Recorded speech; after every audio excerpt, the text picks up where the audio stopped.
Chapter 281. The enemy fleet approached the fork of the Redwater River half a day later than expected, and it wasn't until the afternoon of the fourth day that the 10 sailboats slowly appeared at the edge of their field of vision. Van, who had received the news, passed through the 6 compartments in turn, gave the gunner group in charge of him the order to prepare, and then returned to his own gun position. "Where are the enemies?" Rodney opened a slit in the window baffle and looked outside. "They are at least a few hundred meters away from us," Cat's Claw, who was responsible for observing the signal flags, muttered while leaning against the skylight. "I can't even see their shadows from here, there are too many weeds on the roof." In addition to the shooting window in each compartment, there was also a hole at the top of the wall. After climbing up 2 steps of the stairs, they could easily see the situation on the Redwater River. "Speaking of weeds, the ability of the green-haired witch is simply incredible," Job said while wiping some rusty shells. "Wherever she goes, the thin grass will grow wildly like hair, covering the bunkers so tightly that they look no different from ordinary mounds of earth." "What green-haired witch?" Van scolded. "That's Miss Leaf. The first time we fought against the Duke's Night Regiment, she helped us bury vines in the woods on both sides, making it impossible for the night to take a detour. Otherwise, that group of tin cans would have to go through the woods to get behind us, and that would be enough to make us suffer. If you want to compare magical abilities, which is more ordinary?" Rodney shrugged. "In one night she can build a bunker, cover the ground with vines and weeds, fly freely in the sky, and even transform into a giant pigeon. All of these things are not achievable by mortals." "The most magical one is Miss Nana," Cat's Claw said in a tone full of longing and expectation. "I don't know if I will be honorably wounded this time. If I am wounded, I will be able to see her up close, maybe I will even be able to hear her comfort." "Pay attention to the enemy's situation." Van frowned and shouted, "If you dare to talk nonsense again, I will punish you to go back and clean the toilet." Cat's Claw stuck out his tongue and stretched his body out again. The artillery captain sighed in his heart. These guys had lost their nervousness and were no longer trembling like they were a few months ago when they first arrived on the battlefield. He couldn't tell whether this change was good or bad. He always felt that he had underestimated his opponents too much, but he also couldn't severely reprimand his men, because he was also not much better. Since becoming a soldier of His Highness, Vanner's understanding of fighting had undergone earth-shaking changes. Bloody and cruel fighting seemed to have nothing to do with strength, skill, or courage.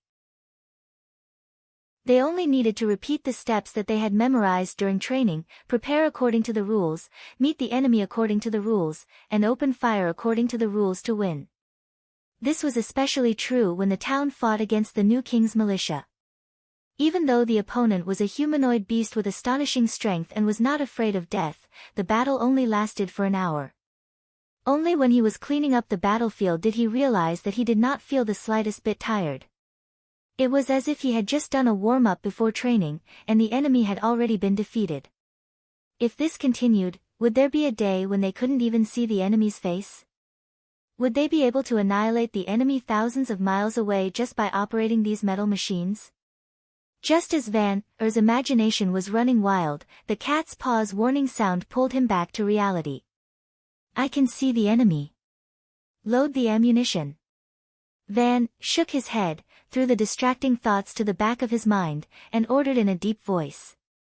The people in the compartment suddenly became busy. They had practiced this step so many times that now they could put the ammunition and shells into the gun chamber even with their eyes closed. In the case that they didn't need to think about resetting and adjusting the angle of fire, the gun group could fire once every 20 breaths. Van had already memorized the battle plan arranged by His Highness Roland and Sir Iron Axe. It was similar to the defensive battle in Border Town. Only when the observer saw Miss Lightning's red flag, could he push down the camouflage baffle in front of the gun window and open fire. The first and second gun groups, which were closest to the river bank, swept the deck with shotguns, while the rest of the gun groups bombarded the cabins with solid shells. He quietly waited for the arrival of the red signal flag. Now, even without the telescope, Lotus could see that the fleet of the fake king was approaching the ambush point little by little. Compared with the 3-masted or 4-masted sailboats sailing on the sea, these boats were obviously much slimmer. They didn't have high sides and fences, and their low hulls at first glance looked like they were sticking to the river. In addition to the bulging sails, there was also a row of sailors sitting on both sides of the deck, slowly pushing the oars in their hands. Until now, His Highness still hadn't issued any orders. She couldn't help but feel a little anxious. The observation point was set up at the top of a relatively high hillside. Although it could overlook the whole battlefield, it was also far away from the river. Now that Lightning and Maggie weren't with His Highness, considering the time it would take for the messenger to transmit the order to the various squads, she was afraid that it would be too late to stop the fleet from passing through the fork of the Redwater River. Seeing that the first sailboat was about to pass through the mud house, Lotus couldn't help but want to ask, but suddenly there was a loud rumble that rolled across the river. As if it was an attack signal, more than a dozen thick smoke mixed with fire spewed out from the mud house, and the dull sound of thunder continued without end. What the hell happened? Lotus turned her eyes back to the river, and then almost couldn't believe her eyes. She didn't see any knight or mercenaries fighting, but on the deck of the first sailboat it seemed as if it had suddenly exploded. Splinters of wood and broken limbs splashed everywhere, and more than half of the sailors who were rowing the oars were instantly killed or injured. Clouds of blood rose up, dyeing the deck scarlet. After losing half of its power, the forward speed of the ship quickly slowed down, but the roar didn't stop in the slightest. Not long after, the tall mast in the middle of the hull was cut in half by a group of black shadows, and after swaying twice, it loudly fell to the ground, smashing two knights who had just climbed out of the cabin onto the deck. The sailboat, pushed by the current, began to slowly retreat, and the other boats had to disperse to avoid it. Many people heard the movement and came out of the cabin, looking blankly at the leading sailboat that had already turned into hell, looking somewhat at a loss. Then a terrible blow fell on the second sailboat. The crowded deck made the blood fog even more turbulent, and Lotus could see that after the rolling thunder, there were several bright red open spaces among the enemies that were originally close to each other, and the unlucky people standing in those open spaces were broken into several pieces. Some people still hadn't died, and were dragging their intestines out as they wailed in pain. Others who were lucky enough to survive jumped into the river one after another to escape, no longer willing to stay on this terrible deck for another moment. Chapter 282. Compared to Lotus, who was watching from afar, Sylvie could see more clearly. Through the walls of the mud hut, she could see the soldiers working in an orderly manner. Each person was doing a single repetitive action, but when 7 or 8 people were linked together, it became a complex whole. The paper bags and iron balls piled up in the back of the compartment were continuously sent into the thick iron pipe, and then erupted with the power of thunder. Upon closer inspection, Sylvie noticed that the soldiers first ignited a rope at the end of the iron pipe. The jumping sparks penetrated the inside of the iron pipe, igniting the first paper bag. The next moment of light made her unable to help but squint her eyes. The sparks quickly expanded into an orange-red fireball, filling every pore in the pipe. The expanding flame had nowhere to go, so it wrapped around the iron ball and rushed outwards, as if a giant hand was forcefully throwing it out. In the blink of an eye, the iron ball turned into a black shadow and went straight towards the sailboat in the river. Its strength was so great that it directly drilled a fist-sized hole in the wooden planks of the ship. Although its speed slowed down a lot after penetrating the planks, its power was still not to be underestimated. An enemy who was trying to climb out of the cabin was hit in the waist and immediately split in two. This was the first time that Sylvie had seen such a scene. There was no need for a sharp blade or sword, just a small round ball could split a person in two. Because her line of sight was too close, she even felt that the blood and internal organs of the dead had splashed onto her body. Then, several people were hit by the iron ball, either having their limbs cut off or their heads smashed. For a time, the cabin was filled with flowing blood and red and white internal organs. The witch suddenly felt her stomach churn, and a stream of acid rushed straight to her throat. Ugh! The scene in the cabin suddenly disappeared, and her chaotic thoughts were no longer able to maintain the use of her ability. Sylvie was forced to cut off the connection with the Eye of Truth, bowed her head and vomited. What's wrong? Lotus, who was startled, immediately came forward to support her. "Are you okay?" His Royal Highness also noticed her discomfort and handed her a handkerchief. "If you think it's bloody, then don't look at it, at least don't use your ability to look at it from a close distance. Take a rest first." "Thank you." Sylvie took the handkerchief and wiped her mouth. "I'm fine." This was probably the incredible invention that Maggie and Lightning had talked about. But at that time, no one really paid much attention to it. After all, it was difficult to imagine such a shocking weapon in one's mind without seeing it with one's own eyes. She looked back at the battlefield and saw that Timothy's fleet had begun to approach the shore. Apparently, they had also noticed that this storm-like attack came from behind the low houses on the shore that were disguised as earth slopes. However, they didn't know that Prince Roland had set up far more fortifications than just this one. Rather far away from the V-shaped defensive line was a bunker covered in weeds and vines. The distance between the two was exactly the same as the length of the fleet. Unless they didn't hesitate to turn the ship around and retreat, they would only fall into a pincer attack if they landed at any point. The soldiers in the bunker also held a long, round iron pole. What they shot out was no longer a round iron ball, but a sharp, tailless arrow. They didn't look as unstoppable as the iron ball, but their target had changed to the naked flesh and blood. Sylvie guessed that the enemy probably wanted to wait until they got ashore to regroup before launching a counterattack. But the soldiers in the bunker didn't give them this opportunity. Just like before, they didn't even need to show their heads. They just needed to aim their weapons at the target and pull the trigger easily. Then, the arrows would rain down on the enemy. In the face of this kind of rapid firing and needless weapon, the enemy didn't last long before they all collapsed. Those who got off the ship wanted to get back on board, while those who stood on the side of the ship waiting to get off the ship fled in all directions. The hull swayed dramatically, and the gangplank overturned into the water.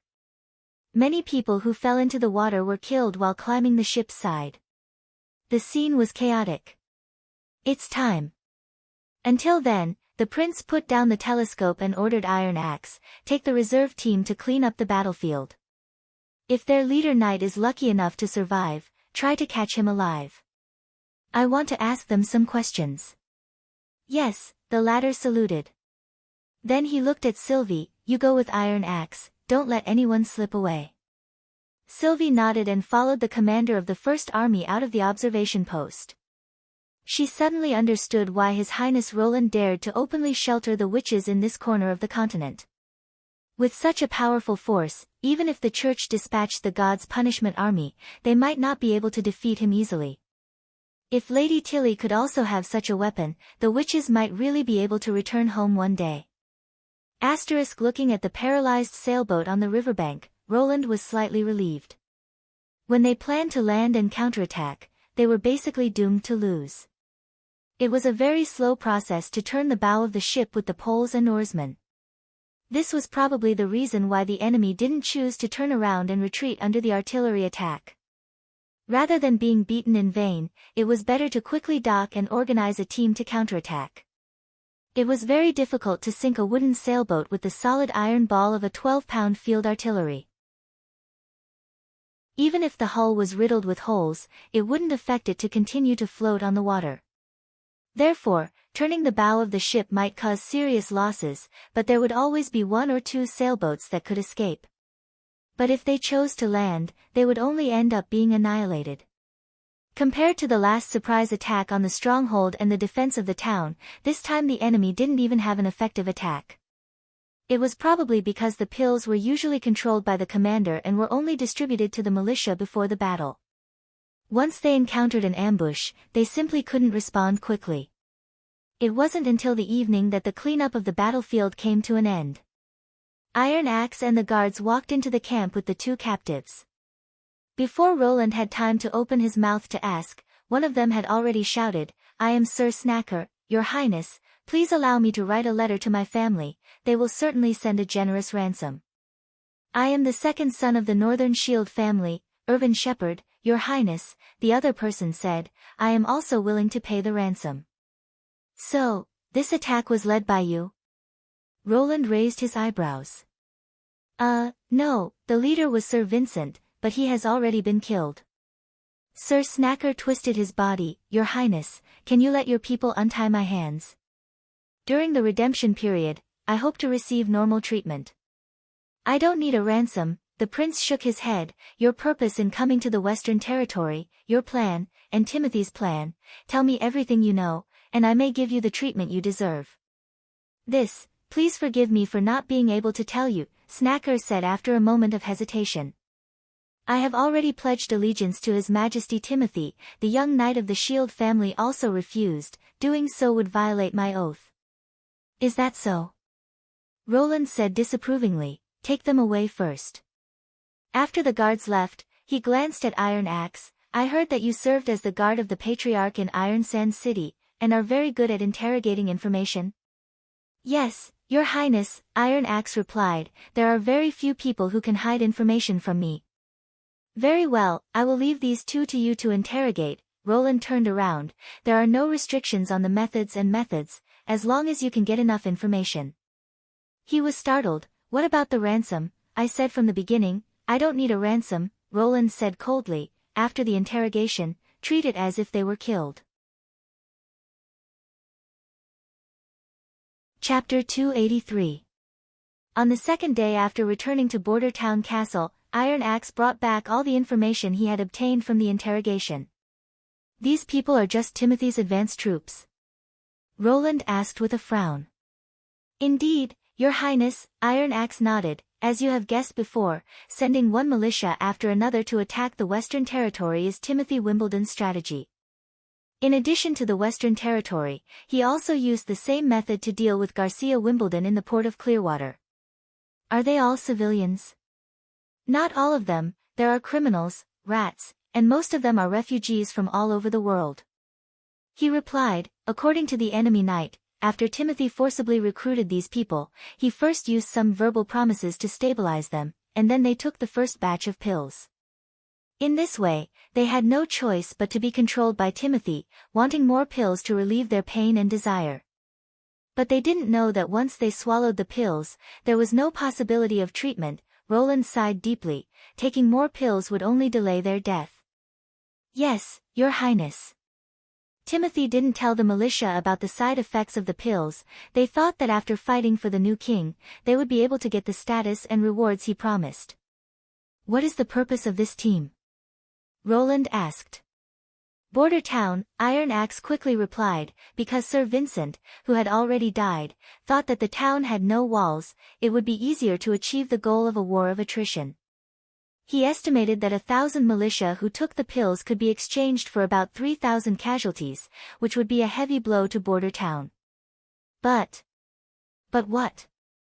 Snacker also confessed that Timothy gave them another task, which was to divide the militia into several batches to attack the town, ensuring their own safety while observing your response and combat effectiveness. I think he should have noticed the problem of the knight who didn't return during the last attack. This time, no one returned. The prince shrugged. Since they are the advance troops for attrition, do these two know Timothy's follow-up attack plan? They don't know much, but the scale will be much larger than the previous two attacks. Roland's heart was suddenly filled with hatred. These were all living laborers, yet they were being used as cannon fodder in waves. Even if he defeated the enemy unscathed, it would still be a Pyrrhic victory. Compared to resisting Timothy's invasion, it was more important for him to stop this meaningless war. Otherwise, after he unified Greycastle, how long would it take for the population to flourish again? After the arrival of the months of the demons, the entire land route of the Western Territory will be covered with snow, and it will be difficult for large troops to move even an inch. If we rely on ships, the queue will be very long, not to mention the huge cost, but also easy to be intercepted halfway. He said, so if he wants to launch this attack this year, he has to do it before the winter snow comes. We have to recruit the people even earlier, at least before winter. Do you intend to? Roland closed his eyes and thought for a moment before saying, I want to delay this war. Send an emissary or send a diplomatic letter to him. I'm afraid Timothy Wimbledon won't do as you wish, Iron Axe said in a deep voice. No, That won't be very useful, he said slowly. If we want him to give up the idea of attacking, we have to first reduce the number of people he can recruit, and second, make him realize that a war of attrition is meaningless, and make him afraid of the Western Territory. I originally planned to let Barav arrange for his men to spread the news of the Western Territory's development, attracting the poor people outside the city to go there, but now it seems that the effect is too slow, and the measures are too conservative. If we want to take the people away before Timothy, we have to take the initiative to contact and recruit them, just like the last time we went to King City. The most important thing is the Southern Territory, which has been repeatedly hit by war, followed by the Northern Kingdom, which will probably require the first army to carry out. If it's just recruitment, a squad of 50 people will be enough, Iron Axe said without hesitation. After all, we won't be operating near the city, so we don't have to worry about confronting the enemy. I'll discuss the specific plan with you in detail after I've thought about it, Roland nodded.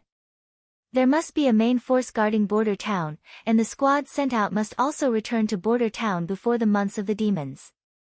In addition, there was the Golden Dragon and the food problem. A more active recruitment policy would naturally bring back more people, but the cost would also increase exponentially. The previous plan had a higher cost-performance ratio, but now it had a strong purpose, so how to implement it, they had to carefully consider. But the second point you mentioned, what should we do? First of all, release the news that the captured civilians will be sent back to King City, so that Timothy can roughly know the process of the battle, and he won't try such a futile thing again and again. But our artillery fighting method will also be exposed, Iron Axe said worriedly. It won't be exposed much, Roland gently tapped the table, except for long-range attacks and amazing power, he won't know the principle, let alone know how to make it. As long as the level of production remained in this era, even if he knew, he wouldn't be able to fight back. This was the overwhelming advantage of hot weapons over cold weapons, and it wouldn't be reversed by willpower, tactics, or numbers. And these people will also send him a warning letter. A warning letter. That's right, I will give an advance notice of the day of attack in the letter, and then on that day, we will raid King's City, the prince said word by word. Iron Axe couldn't help but open his mouth wide, and after a while, he came back to his senses and solemnly saluted, as long as it is your order, I will definitely complete it with my life. Relax, I don't want you to die, Roland smiled, this plan doesn't need the first army to participate, it will be carried out by the witches. How can I make Timothy fear the Western region? He estimated that there was nothing more shocking than a direct attack on the palace. As long as Timothy realized that he was not safe, he was afraid that any plans to send troops would be somewhat restrained. Roland's plan came from the airdrop leaflets of later generations, and in addition to dropping leaflets, he also planned to send Timothy 2 aerial bombs. The so-called raid was a strike from the sky, and the possibility of directly killing the new king was very small, but as long as it could play a deterrent role, it would be considered a success. In this way, it would be difficult to determine whether the other side would insist on launching a large-scale attack. Roland clearly realized that the pattern of this battle for the throne had changed. He was no longer as weak as he was when he first arrived, and he didn't need to disguise himself anymore. Now it was time to reveal the cards in his hand, step by step standing on the political stage of Grey Castle, and let the people of the kingdom notice his existence. This had nothing to do with the desire to show off, but rather a kind of propaganda for his own territory and power. It was useless to obtain a kingdom full of corpses and ruins. He hoped that through this declaration, more people would go to the western region and stand by his side. When the sun fell behind the mountains, Roland opened the office window. The evening wind blowing on his face was no longer hot, but with a trace of coolness. Chapter 284. On the third day of autumn, the Marjorie Chamber of Commerce arrived at the pier of Border Town as scheduled. This time, the caravan returned to its former size. 10 sailboats lined up in a straight line and steadily docked at the side of the pier. Your Royal Highness, we meet again. Gammon, the merchant from Crescent Moon Bay, bowed and said, I heard from Lady Marjorie that the first steamship has been modified. Indeed, Roland laughed, but in order to ensure the quality of the goods, it still needs to undergo a trial voyage for 3 or 4 days in order to test the reliability of the power system. It's really something to look forward to. Marlon clapped his hands. The fleet also needs a few days to unload the cargo, so we can wait here. May I ask your Royal Highness, during the trial voyage, can I board the steamship for a tour? Of course, after all, it is a brand new ship, completely different from the previous sailboats. I still have to show you how to operate it. But according to the plan, this is all tomorrow's content. Roland made a gesture to follow me. The most important thing now is to relax your tired body. You haven't eaten lunch yet, right? I have already prepared a sumptuous banquet in the castle's living room. Every time I come here, I always enjoy a good meal. Marjorie covered her mouth and laughed. I'm really hungry now. Those wheat cakes and jerky are as hard as stones, it's hard to swallow. In this era, there was no reliable preservation technology, so most of the dry food was really dry and hard, which made Roland think of canned food. After the development of light industry, the production of a variety of delicious and convenient canned food would definitely be the best choice for long-distance travel and sailing merchants. When the banquet was over, Hogg patted his belly with a satisfied face. This bowl of mushroom soup almost made me swallow my tongue. It was as if I tasted seafood, stewed chicken, and pork bones at the same time. Your court chef is really superb. I prefer the dessert after the meal. It's called ice cream, right? Marjorie said, I guess it should be made from milk and honey, and then frozen into ice crystals with saltpeter. We also need to add some butter and egg white, otherwise, it wouldn't be so soft. Roland added, I wonder how much saltpeter we have this time. There is still only one ship. The female merchant shook her head. The Alchemist Association is still wantonly purchasing saltpeter, and the former Prime Minister even sent out patrols to assist them in plundering the goods from the saltpeter field. A group of people with the title of sage are no different from robbers. This ship of saltpeter was shipped from Redwater City. So this month's goods are mostly washing stones. That's right. Hogg drained the glass of white wine in one gulp and refilled it for himself. Although the quantity might be a little too much, you personally told me last time to get as much as possible, and I've kept that in mind. In addition to the washing stones, there were also good quality iron ingots and lead ingots. There are few towns that want them these days, except yours, he sighed. The mining business is getting worse. This is the effect of the Civil War, Roland thought. The purchasing power of all places is gradually declining. If it continues for another 2 or 3 years, food prices will basically rise, and people will starve to death everywhere. By the way, what happened in the Western Territory recently? Marjorie suddenly asked. What happened? On the way to the town, the fleet encountered a lot of, well, she paused for a moment, as if she was considering her words, a lot of floating corpses. They were dressed in rags and were floating on both sides of the river. In addition to the corpses, there were some broken planks and ropes on the water, as if a ship had hit a reef and sunk. But there are no reefs in the river, so I thought. Humph, that was Timothy's fleet that invaded the Western Territory. Roland pretended to be indignant, and briefly described the battle a week ago. They have already received the punishment they deserve. In order to avoid blocking the channel and spreading the disease, after cleaning up the battlefield, he transferred Anna and Lily from the town. One was responsible for burning the damaged ships, the other was responsible for purifying the river. And the floating corpses that Marjorie saw should have been the dead that had already drifted along the river before the end of the battle. So that's how it is, the businesswoman said with a smile. It seems that Timothy has hit a wall on both sides. Both sides?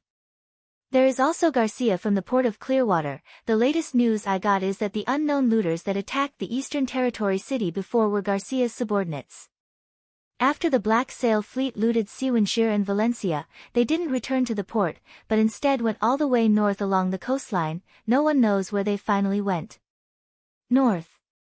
Roland was surprised. Did she leave Grey Castle? At present, it seems like so. Timothy's troops came to the port of Clearwater. It is now an empty city. Marjorie stated, because there were a lot of rats among the people he brought. This matter is not a secret in the Black Street. In any case, Now the only thorn in his side is you, and in the future, the invasion of the Western Territory may become more frequent. If you also want to leave Grey Castle, Crescent Moon Bay will always welcome you." Marlin opened her mouth.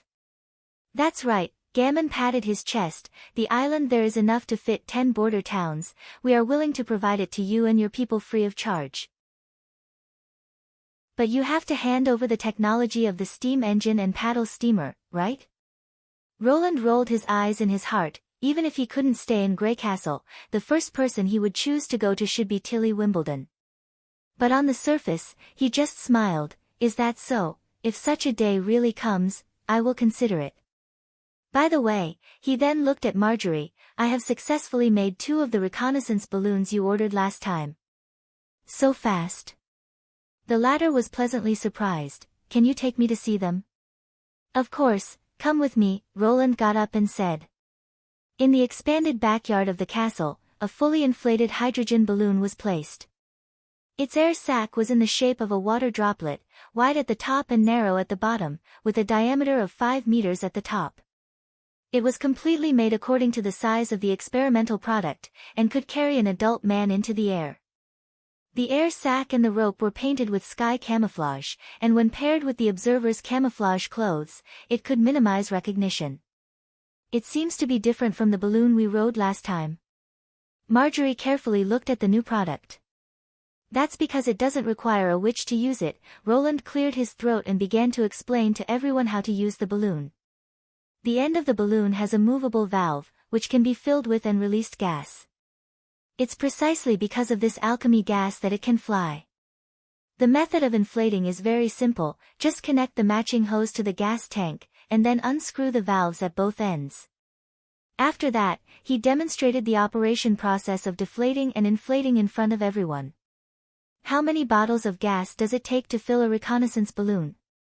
Marjorie quickly caught the key point. 5 or 6 bottles. This question made Roland slightly embarrassed. "At most, it will not exceed 7 bottles. The main reason was that the concentration of dilute sulfuric acid used to generate hydrogen in the bottle was difficult to control, and distilling the sulfuric acid to 98% and then diluting it with water was too much of a waste of valuable laboratory manpower, so they had to make do with it. This kind of alchemy gas is very expensive, right?" "Indeed. It is difficult to store, and full of danger. I mean, in the case of careless operation," Roland coughed twice, "so the gas tank can only be stored for 1 year, and it cannot be knocked, disassembled, or burned, otherwise it may lead to unpredictable serious consequences." He paused. "Although the price is a little expensive, but rest assured, when you first buy the reconnaissance balloon, the first batch of gas tanks will be provided by Border Town for free, and you can also get an extra sky camouflage reconnaissance suit." Chapter 285. After the caravan left, Roland breathed a long sigh of relief. Finally, the treasury was full again. A total of 8 steam engines were delivered to the 3 chambers of commerce, 3 of which were produced by the Crescent Moon Bay Chamber of Commerce's No. 2 factory.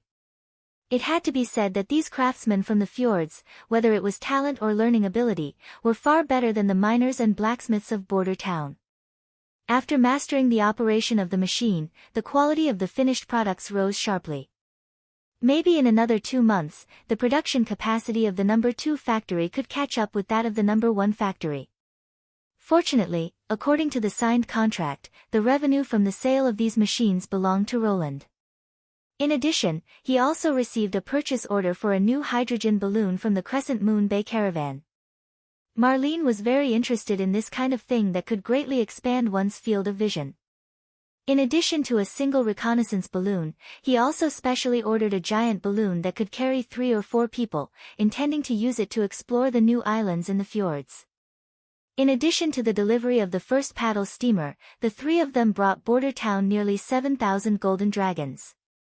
After deducting the cost of purchasing metal ingots, washing stones, food and other commodities, the remaining 6,000 golden dragons were enough to support his population expansion plan. Roland called Barav and Iron Axe into his office. "Now that we have extra money, it's time to go out and recruit more people.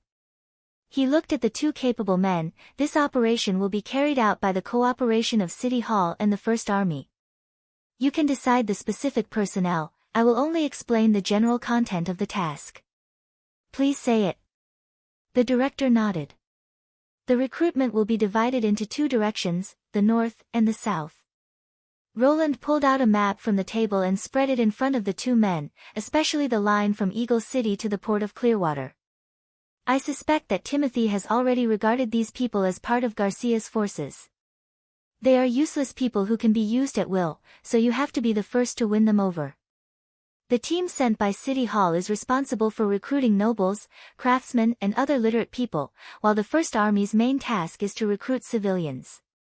Unlike the previous propaganda, this time we should be more proactive. Do you understand what I mean? Iron Axe hesitated. You mean, by force? Ahem, there's no need to go that far. Roland coughed twice. The Sand Nation's style was indeed simple and crude. For example, distributing food, actively persuading, paying living expenses in advance, and so on. He glanced at Barav. You should be very clear about this. Of course, Your Highness. When I was in the capital, I helped the ministers and patrols many times to suppress and pacify refugee riots. The latter stroked his beard and said, their requirements are very simple. Sometimes, they just want to fill their stomachs. So, there's no need to use money to win them over. Don't even mention that the salary is too generous. The fallen nobles, on the other hand, are much more troublesome.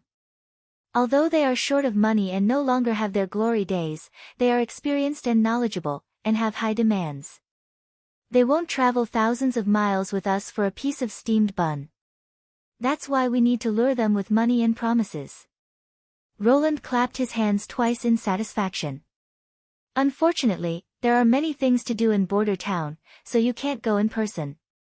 Otherwise, this task would have been successfully completed. Please rest assured, Your Highness, I will send my best disciple.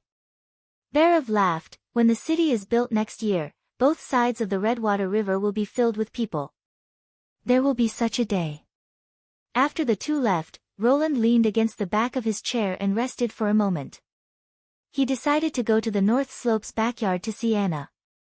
As soon as he entered the door, the first thing he saw was a floor full of metal cubes. Roland picked one up and placed it in the palm of his hand. They were basically the same size, about 5 centimeters long and wide. The surface was not smooth, as if it had been squeezed by something. One side was also engraved with a number. For example, the one in his hand was engraved with the number 256. How is it, did you find anything good? Number 1057 and number 2284, one is particularly hard, and the other is very good in both hardness and toughness. Anna greeted him and said, her face brimming with a bright and beautiful smile. You've already reached more than 2,000? Roland said in surprise. He took the record book from Lucia, which was densely filled with data. After finding the number 2284, he found that the carbon content was 0.8%, and the fourth unknown element was 15.2%.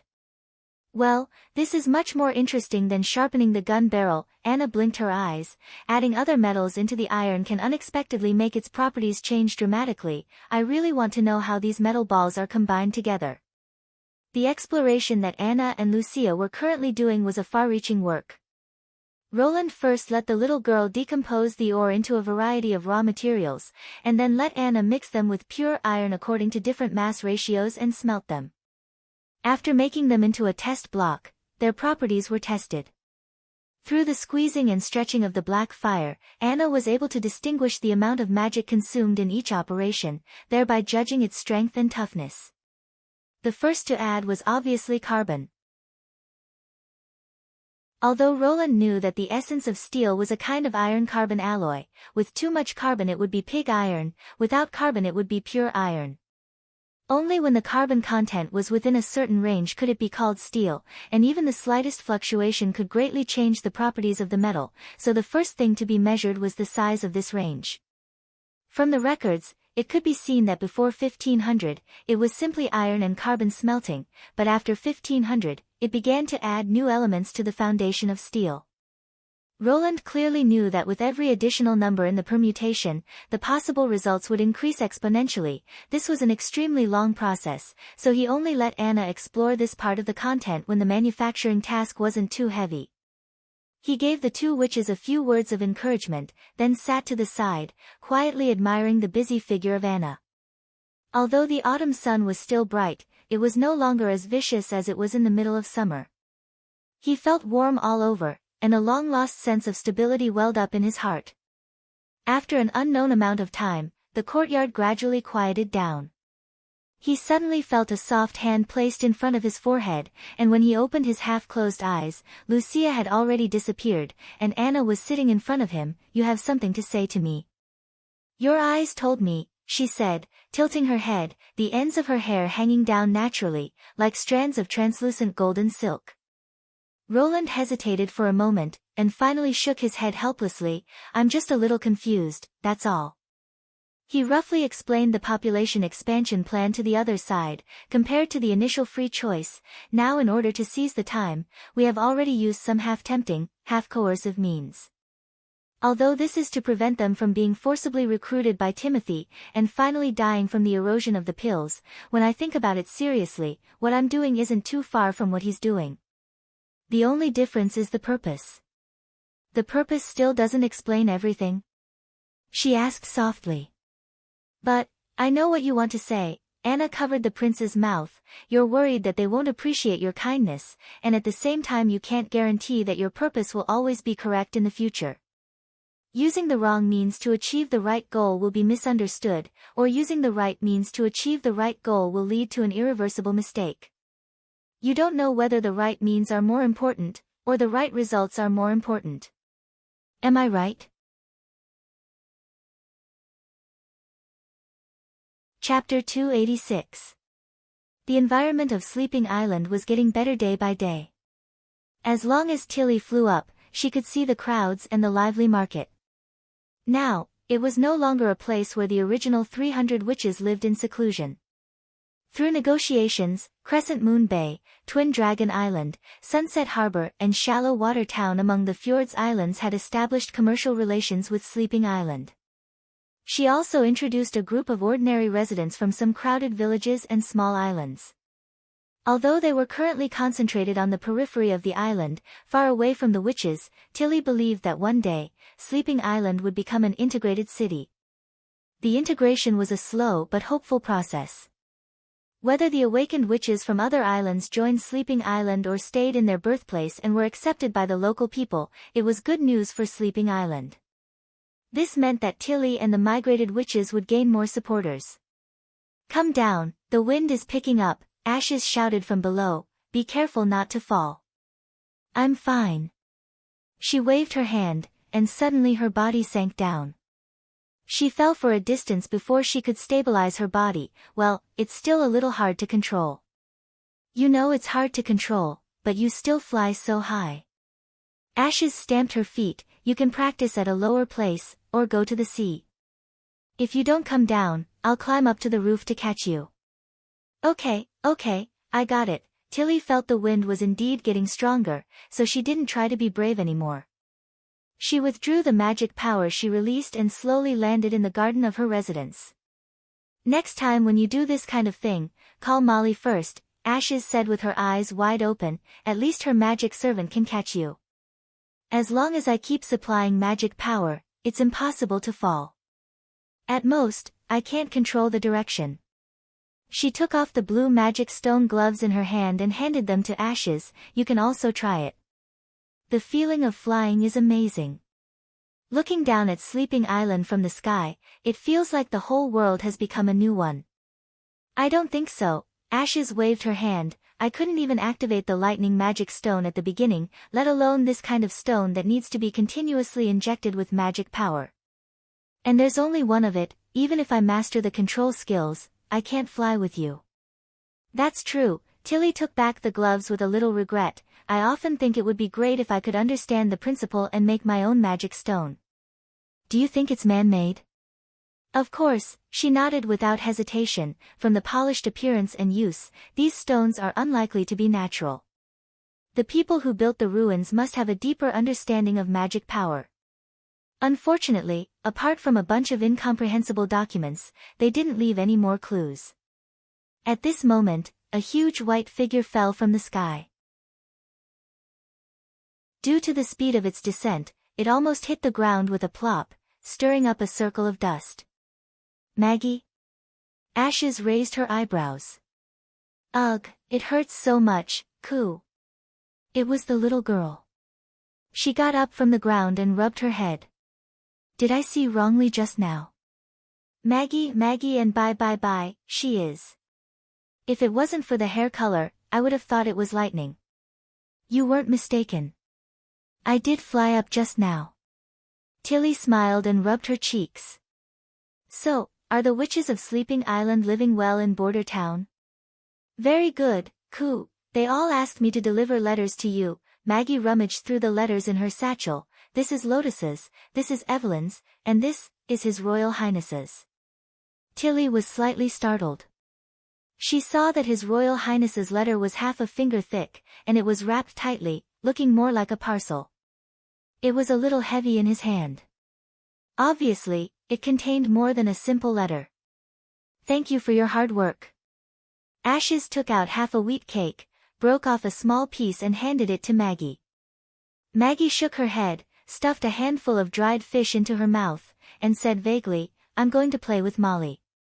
Then she transformed back into a giant white pigeon, flapped her wings and flew out of the garden. Why do I feel that after not seeing her for a month, she has become even bigger? I have the same feeling, Tilly laughed, probably because life in Border Town is really good. Back in the house, she tore open the letter sent by Roland Wimbledon. She found that in addition to the letter full of content, the rest of the dozen or so pages were unexpectedly filled with lifelike drawings. What is this? Ash's question was also the doubt in Tilly's heart. She shook her head and spread out the drawings one by one. The content was somewhat unbelievable. The background was like an evening in the wilderness. Under the blood-red sunset, two terrifying monsters were fighting with a group of witches. The witches were obviously at a disadvantage. Their abilities seemed to have lost their effect. Whether it was a poisonous snake or a fireball, they were unable to stop the enemy. When she saw the last picture, several witches had already fallen into a pool of blood. Tilly frowned. The scene in front of her was undoubtedly drawn by the witches. Only magic could create such a lifelike image. But, were these just simple paintings, or had they really happened before? She grabbed the letter uneasily and quickly skimmed through it. Soon, Tilly felt her heart tighten. The repeated word in the letter made her hands tremble slightly, devil. What's wrong? Ashes held her wrist. What's written in the letter? The past of the Witch Cooperation Association. She patted the back of her hand, indicating that she was fine. They once searched for the Holy Mountain in the barbarian land. You should still remember the Holy Mountain, right? Yes, according to the legend, the Holy Mountain is the final resting place of witches. You can find true peace and tranquility in the Holy Mountain, but this is just an illusory rumor, Ashes said disapprovingly. We can also live peacefully on Sleeping Island. The demonic bite is a lie made by the church. But Haraka believes that the Holy Mountain really exists, and she once found an ancient book in the ruins of the Eastern Forest. She believed that the gate to the Holy Mountain is in that forbidden area where no one has ever set foot. So she led the Witch Cooperation Association to cross the impassable mountain range and went to the barbarian land. However, the witches didn't find the Holy Mountain, but instead encountered a terrible monster. Tilly whispered. The kind in the painting? Ashes sucked in a breath of cold air. Yes. Her expression was somewhat heavy. The letter said that they had amazing strength, agility, and could command demonic beasts. One of them could also release lightning from her hands, just like the witch's ability. In the end, more than 40 witches, only 6 of them survived. Later, they were driven into a corner and decided to rely on the Lord of Border Town. So it was actually, like this. Also, what I don't understand is that at the end of the ancient book, there was a scribbled essay written in the language of the Four Kingdoms. Tilly turned to the back of the letter. It mentioned the Holy City, the war with the devil, and Alice's God's punishment army experiment. It should be something that happened more than 400 years ago. But since they know the language of the Four Kingdoms, why did they use a completely different language to record documents and books? After thinking for a long time without any results, the fifth princess simply put all these things aside and took out Sylvain's letter, intending to first understand the results of the investigation of the Lord of Border Town. As a result, the first sentence of the letter made her stunned, even more shocked than when she saw the word devil. Chapter 287.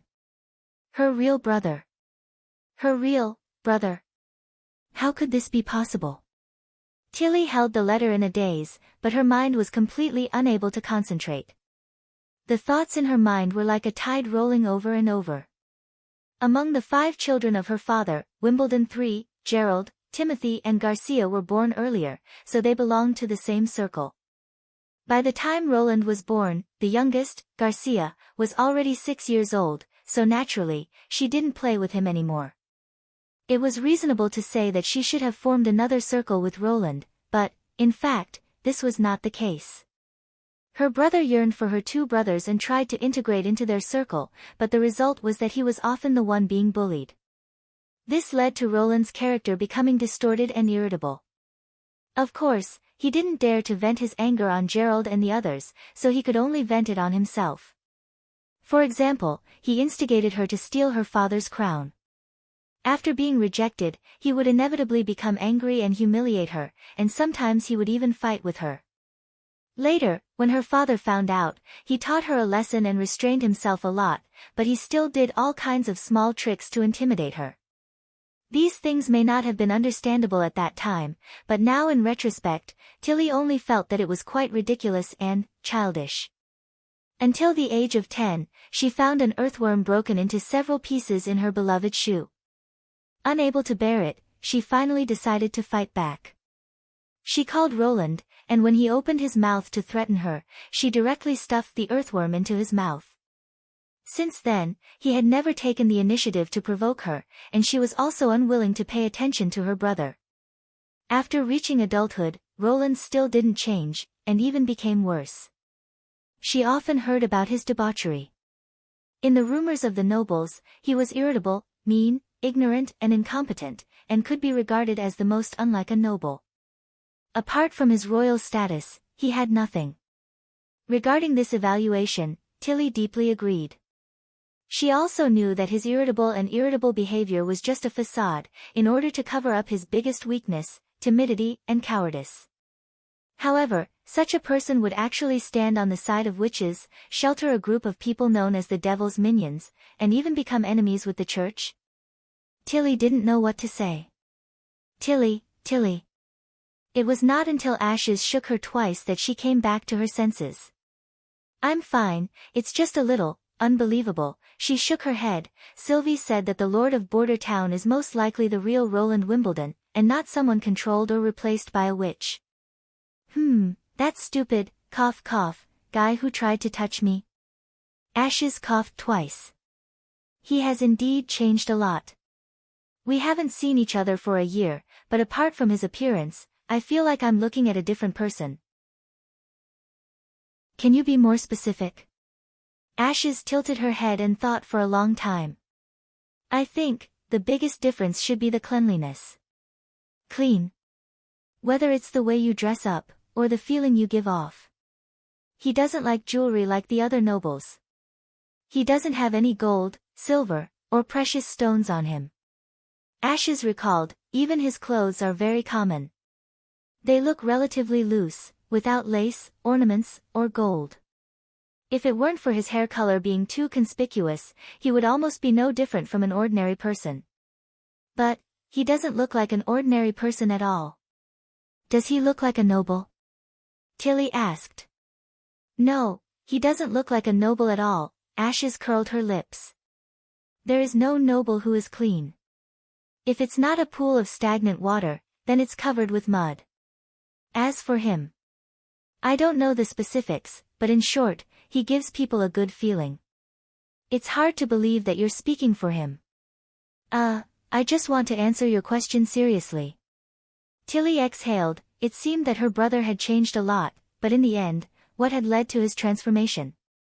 Or was it because of some reason that she couldn't detect that he had unknowingly changed into another person? The fifth princess suddenly remembered Roland's first letter. For this reason, I must destroy the entire church, turn the saying that witches are evil into dust, and save all the people from their foolishness and ignorance. This is a long process, and I need more of your assistance. As for what made me make this decision, and what made me no longer as indifferent to everything as I was in the past, I can slowly talk about these trivial matters in detail when I have the opportunity. Perhaps only when I see him in person will I know the real reason. Withdrawing her thoughts, Tilly shifted her gaze back to the letter. The second half of the letter was about what Sylvie had seen and heard in Border Town. The original reason why Roland had chosen her was to explore the mineral resources, but in the North Slope mine, she had found a large number of God's stones of retaliation. It turned out that this kind of stone that could suppress the witch's ability was the same as other ores, growing from the ground. So, the holy city of Hermes must also control such a vein, which could produce a steady stream of God's stones of retaliation. Further down, another message caught her attention. It was a weapon that could shoot iron balls and bolts from an iron tube. It was extremely powerful and was accompanied by a deafening roar. Although Maggie and Ashes had both mentioned such a thing, it was the first time that she had seen such a detailed description of it. There was even a hand-drawn diagram at the bottom of this paragraph. Oh. So this is what the thing that shot me looks like. Ashes moved her head closer to Roland's. Since he's an ally, you can ask him to send a batch of weapons to Sleeping Island in his reply, saying that it's to defend against the church. If he is not willing, this ally is probably not as reliable as you think. Allies don't mean that they are defenseless, Tilly said with a smile. This kind of weapon is obviously his foundation, how can he easily give it to others? This kind of test will only destroy the trust that was built up with great difficulty, and I didn't write Molly and Wind Whisper in the list of witches' abilities that I gave him. Moreover, this winter we will go to Border Town anyway. When the time comes it will be easier to talk face to face, won't it? Well, Ashes spread out her hands and said, whatever you say. Tilly smiled and continued to read the letter. When her line of sight swept to the end of the letter, she could not help but be stunned. Roland actually invented a kind of underwear for women's breasts, and gave it as a gift to every adult woman in the Witch Union. This was simply too preposterous. One must know that giving intimate clothes is something that only lovers do. How can he wait? Tilly suddenly remembered that when he was in King's City, it seemed that he had also given corsets to some noble ladies, and some of them had even been directly thrown in his face, becoming a laughing stock among the nobles. This is indeed something that he would do. Tilly suddenly felt conflicted. On the one hand, he was more in line with the image in her memory, but on the other hand, she felt that it would be better if he didn't. Chapter 288. Western Region, Border Town. The washing stones purchased from Silver City filled 4 ships, and it took several days just to unload them. Now that there were enough raw materials, the soap production plan should be officially put on the agenda. The supporting factory and warehouse had already been set up, and the soap factory was located next to the industrial park, next to the No. 2 steam assembly plant, with the same shape. The roof, beams and wallboards were all made of wood, and the size was a circle smaller. Moreover, the cutting and hoisting of the wood were all handled by the witches, so the construction period only took a short week.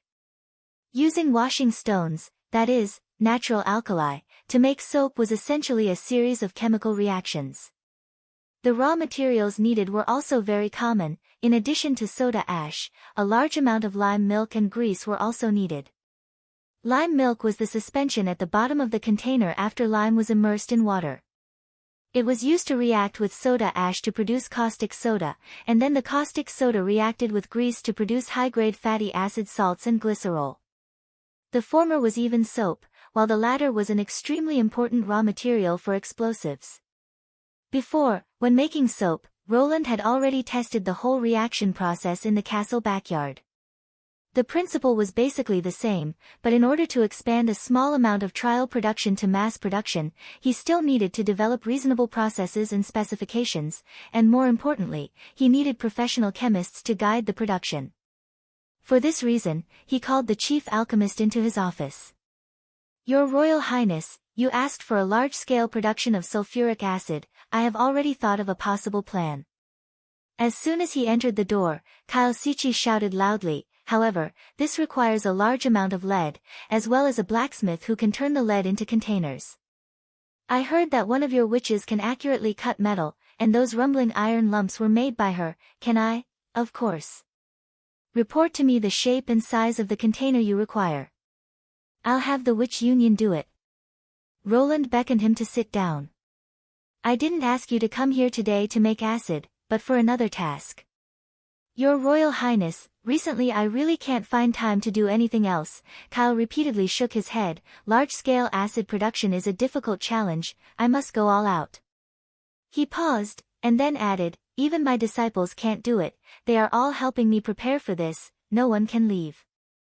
Rest assured, it won't take too much of your time." Roland took a sip of tea. "You also don't need to transfer your proud disciples, just a few apprentices will be enough." "Then, what's the mission?" "Manufactured soap is a cheaper version of the soap sold in the convenience market. Other than the smell, it has the same function as soap. It can be used for bathing, washing clothes, and cleaning tableware." "Is it the saponification reaction mentioned in elementary chemistry?" Kyle asked while stroking his beard. "The reaction that uses sodium hydroxide and oil to produce alcohols and salts?" It had to be said that hearing standard chemical terms from an alchemist's mouth was a very strange feeling, especially when the term was coined by him. Roland held back his laughter and nodded seriously. "That's right. It's the saponification reaction recorded in the ancient books. I also used it to figure out how to make soap." "Then what do you need me to do?" "If it's not very important, I suggest you put it off until later. After all, it's fine even if your subjects don't bathe for a few days. They can just soak their clothes and plates in the river." "It is very important," said the prince emphatically. "Or rather, the manufacture of soap is not important, but the byproduct of its production is something I need at present." "You mean, mellow?" Kyle didn't think much of it.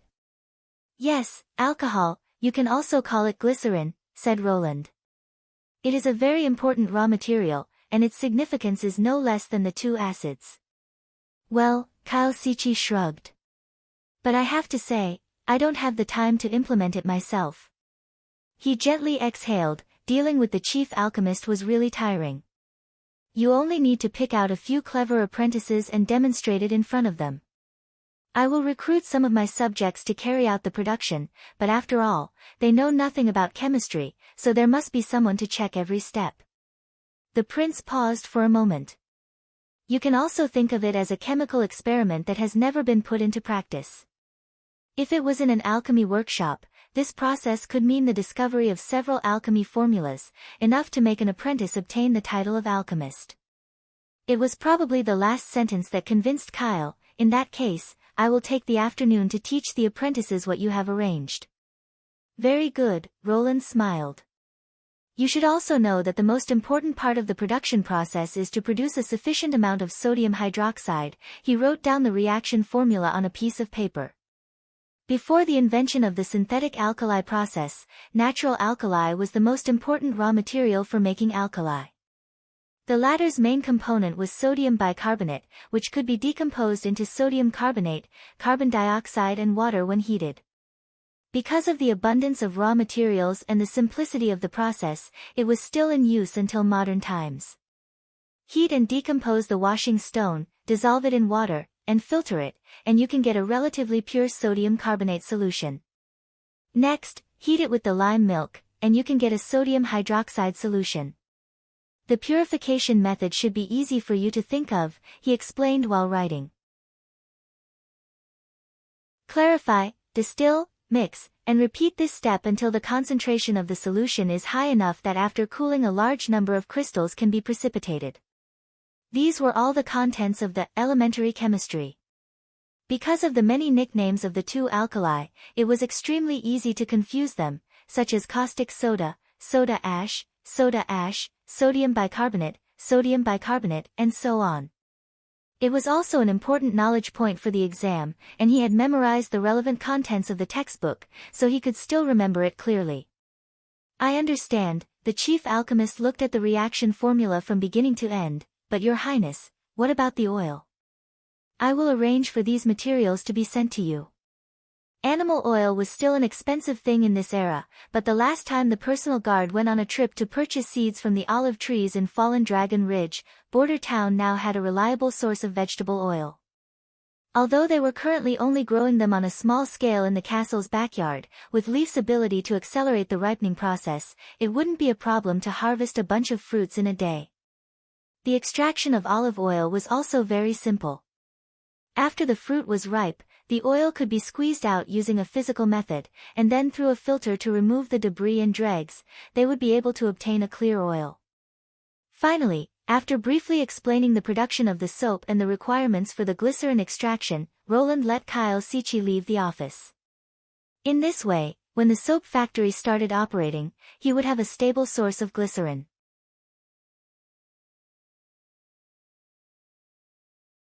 Chapter 289.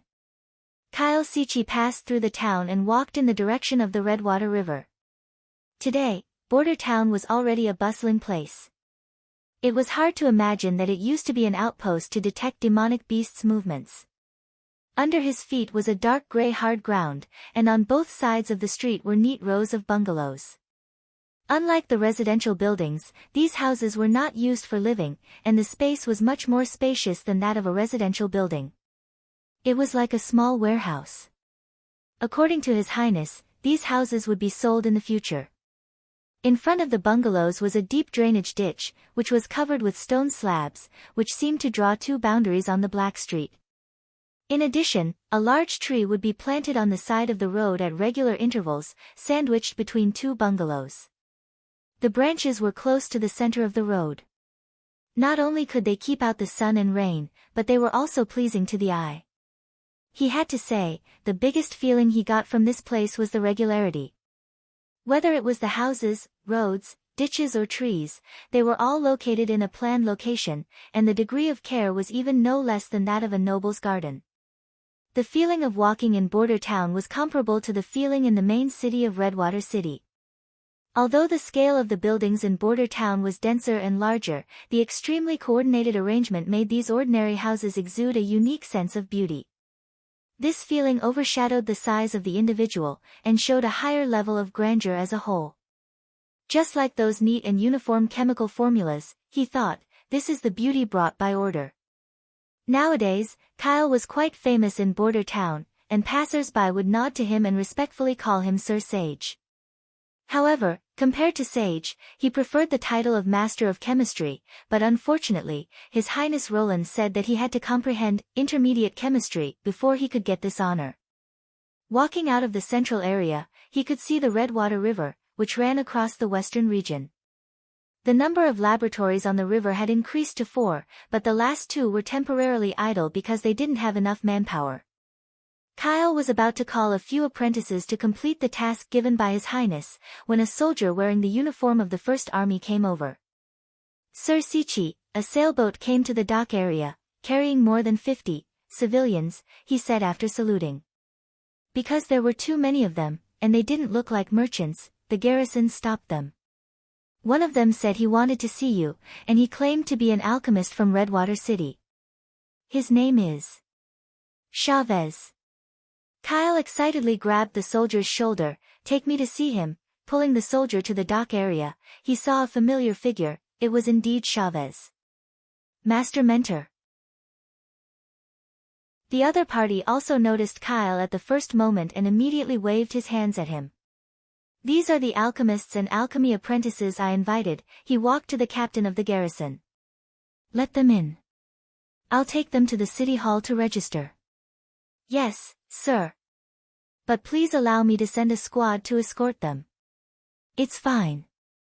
Although it was said to be an escort, it was actually surveillance and control to prevent anyone from leaving the team and sneaking into the town center.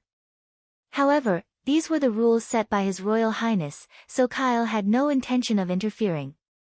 Sir Mentor, what's going on with them? Why would there be someone guarding the dock in such a remote town?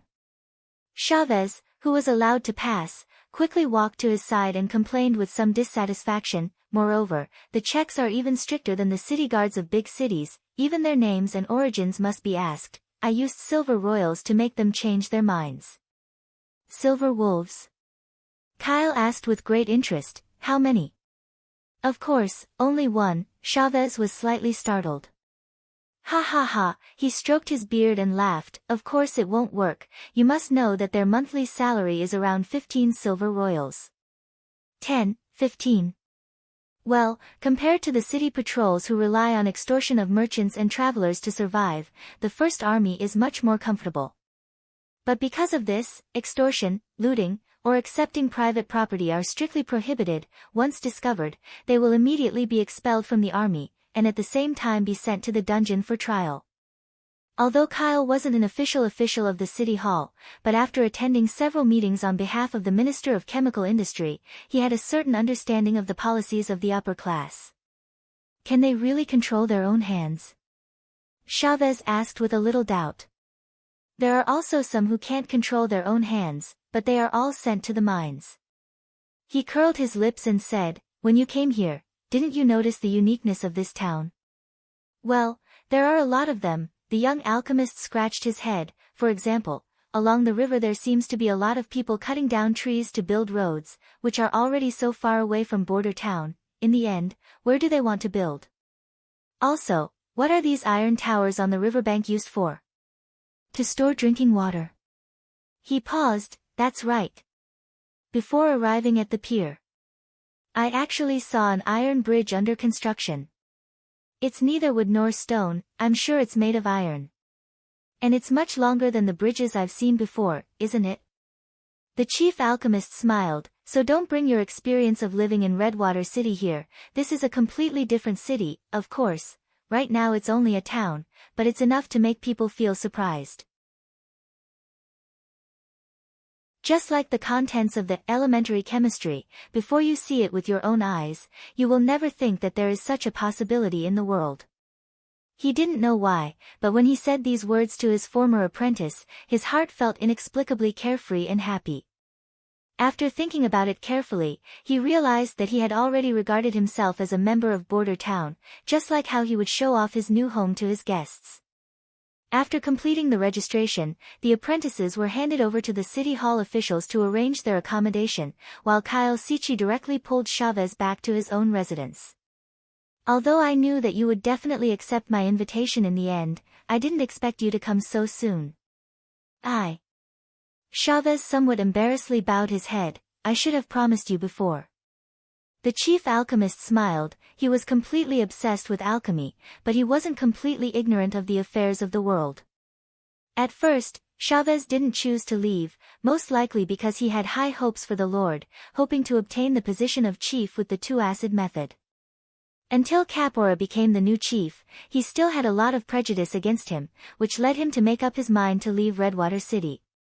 However, Kyle didn't care about this little thing. Yearning for the position of chief of the workshop was the ultimate pursuit of every alchemist. You don't have to worry about what happened before, alchemy is meaningless here, the glory of an alchemist is also not worth mentioning. In this place, there is only one thing worth pursuing, chemistry. I understand. Chavez took a deep breath. Although you will definitely be allocated a separate residence, but tonight you will sleep here, just like before. We haven't had a good talk for a long time. When he was teaching Chavez alchemy skills, he had pulled this young apprentice to talk all night long. If they were sleepy, they would squeeze into the same bed and sleep together. The other party obviously understood what he meant, excitedly said, yes, mentor. After dinner, the two went to the study. Kyle Sichi cautiously took out the book, Elementary Chemistry. Is this the ancient book that you hold in such high esteem? Chavez solemnly opened the first page and began to read it carefully. Kyle stood at the side, pointing out the parts that he didn't understand. This scene seemed to have returned to several years ago, when the other party once again became his apprentice.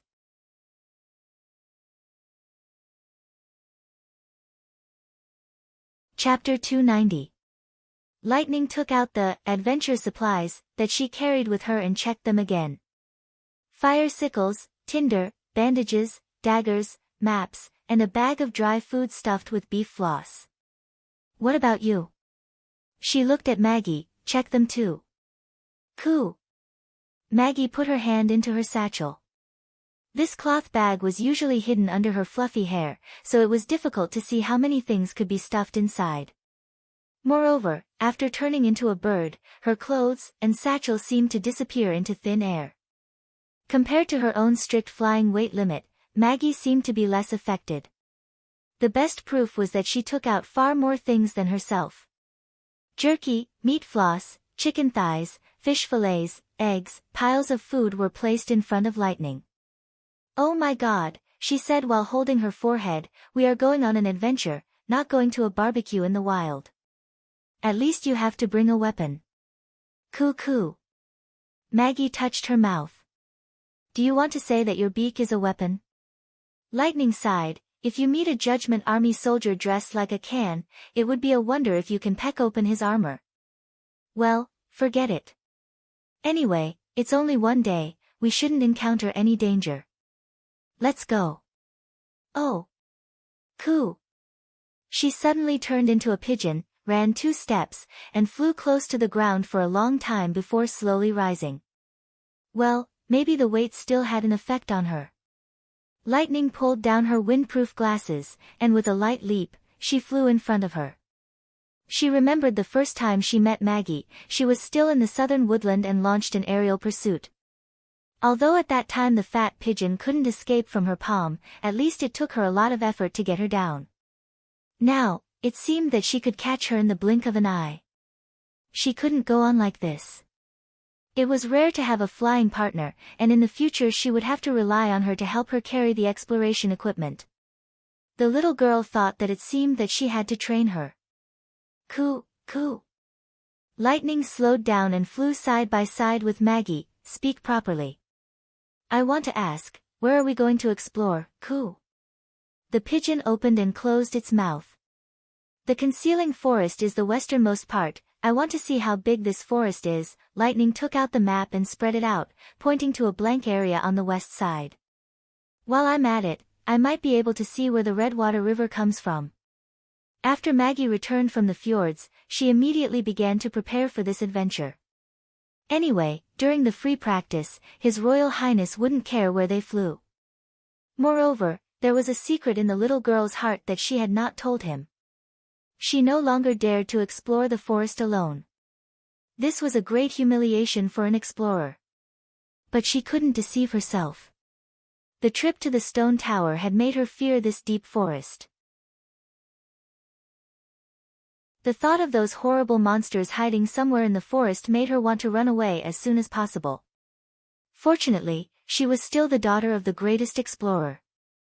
Thunder had once mentioned to her the way to overcome fear, which was to approach it bit by bit, then observe and understand it. In the end, she would find that fear was not that scary. Because it came from the obstacles in her heart. This adventure was Lightning's first attempt. With Maggie's company, her heart at least had a little more confidence. The chosen route was also very safe. It would follow the Redwater River to the west, not going deep into the forest, so it would be less likely to encounter the devil. After flying through this route, the next time she would try it alone. She believed that one day, she would be able to draw a map of the entire Western Territory, and once again step into the stone tower to uncover the truth about the holy city of Tequila. Along the way, Lightning controlled her speed to be around 60 kilometers per hour. Now she could accurately adjust the speed by how much magic she released. According to her current consumption, she could continue to fly for a whole day. Flying along the river and the edge of the forest made her feel a lot more relaxed. Compared to the last time when she searched for the stone tower, the whole field of view was dark green, and she couldn't tell the direction and height, which seemed gloomy and depressing. Now with the sparkling silver belt, coupled with the constant chatter of Maggie, Lightning felt that her fear was gradually fading. Look, there's a mountain in front of us, Goo. Lightning also saw this unparalleled mountain.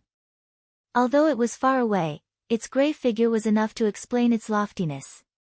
At the same time, the hilly area on the side of the river rapidly decreased, and the mountain that was near the sea seemed to be moving inland, getting closer and closer to the Redwater River, and finally completely touching the silver belt. This mountain is a little too big, she couldn't help but sigh. As the distance continued to shorten, the outline of the mountain became more and more clear. Its top was snow-white, as if it pierced the clouds. Although it wasn't like the impassable mountain range, which continued to rise and fall for thousands of miles, but in terms of height, it was higher than 3 or 4 impassable mountains combined. The southern hilly area was an extension of this mountain, and the source of the Redwater River also came from this magnificent mountain. The concealing forest has come to an end, Goo. Maggie excitedly called out.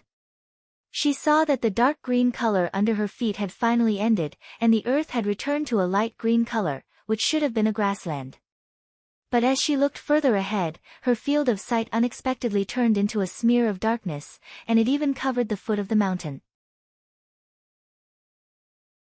Let's go down and take a look, Lightning made a gesture, and then swooped down towards the dark earth. She soon discovered that it was a ground made of black stones. What is this? Maggie landed and pecked at it twice. It seems that we can't eat it, Goo.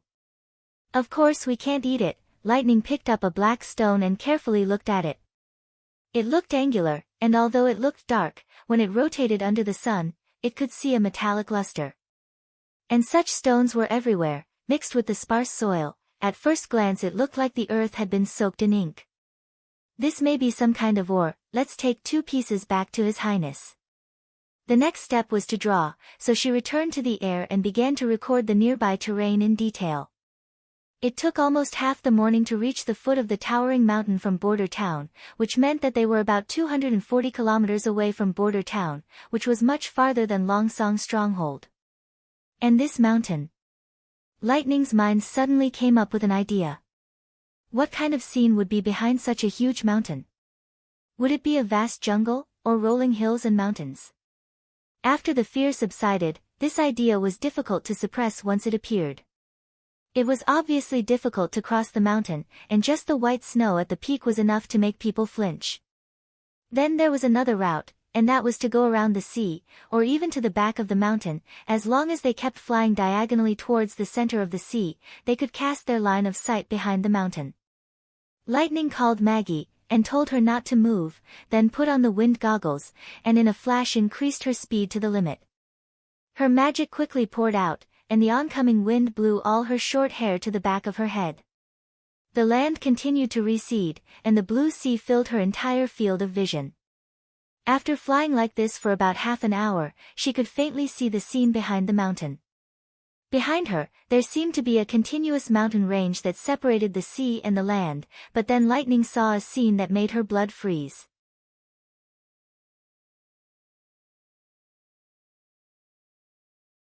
Chapter 291. Roland was sitting at his desk, thinking about how to air raid the Imperial Palace, when he suddenly heard a knocking sound coming from the French window behind him. Looking back, he saw Lightning leaning against the window, her face full of panic, while Maggie was squatting on top of her head, quickly pecking at the window. Looking back, he saw Lightning leaning against the window, her face full of panic, while Maggie was squatting on top of her head, quickly pecking at the window. As soon as Nightingale opened the window, the little girl flew into Roland's arms. "What's wrong?" Roland was startled. "What happened?"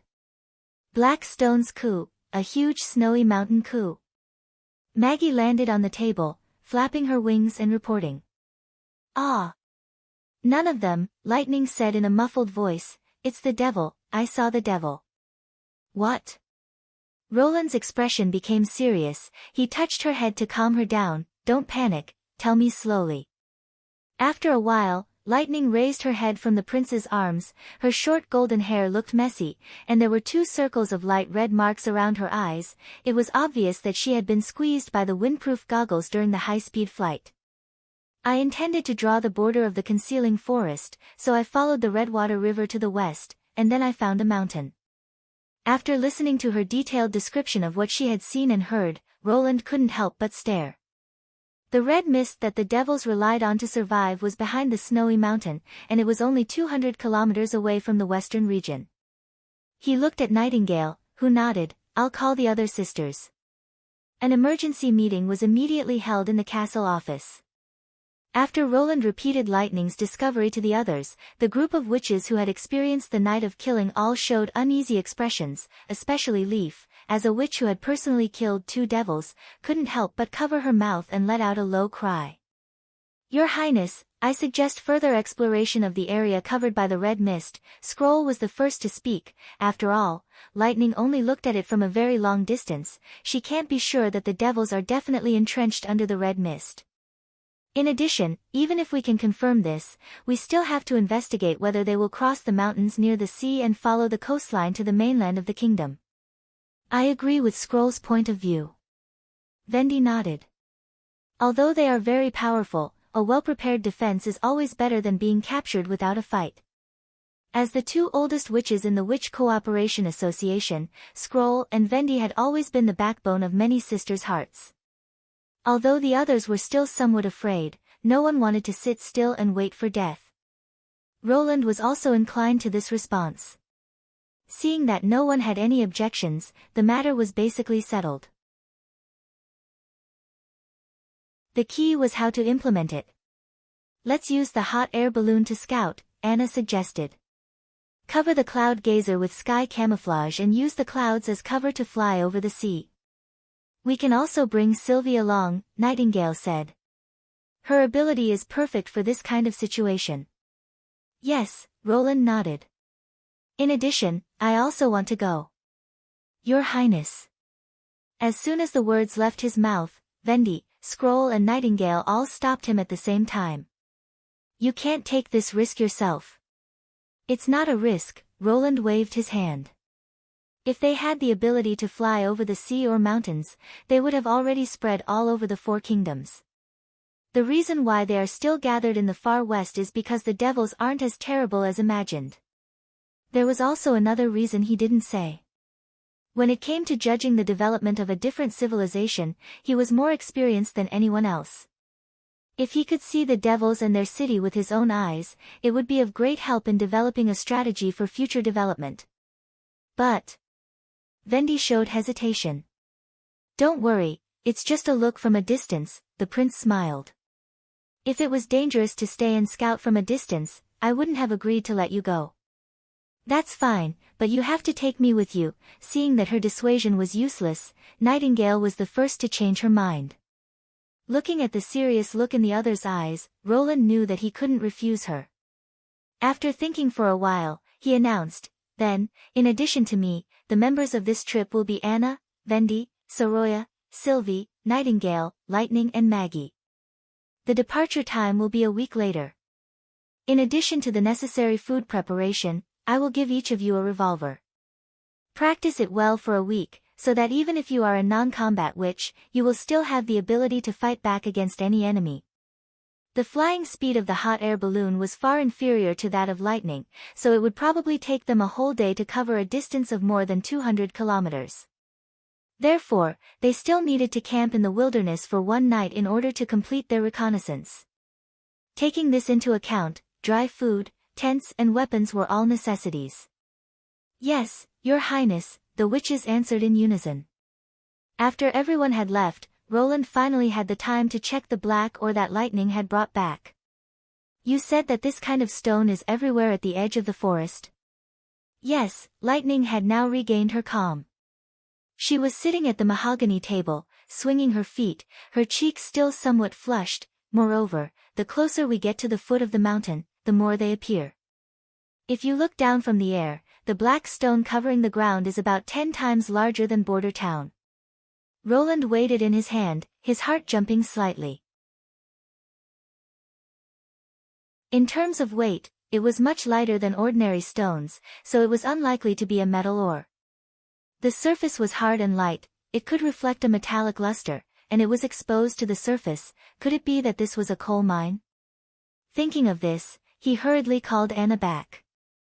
Under the burning of the black fire, the stone quickly became bright red. It looked like iron ore in a smelting furnace, but it didn't dissolve.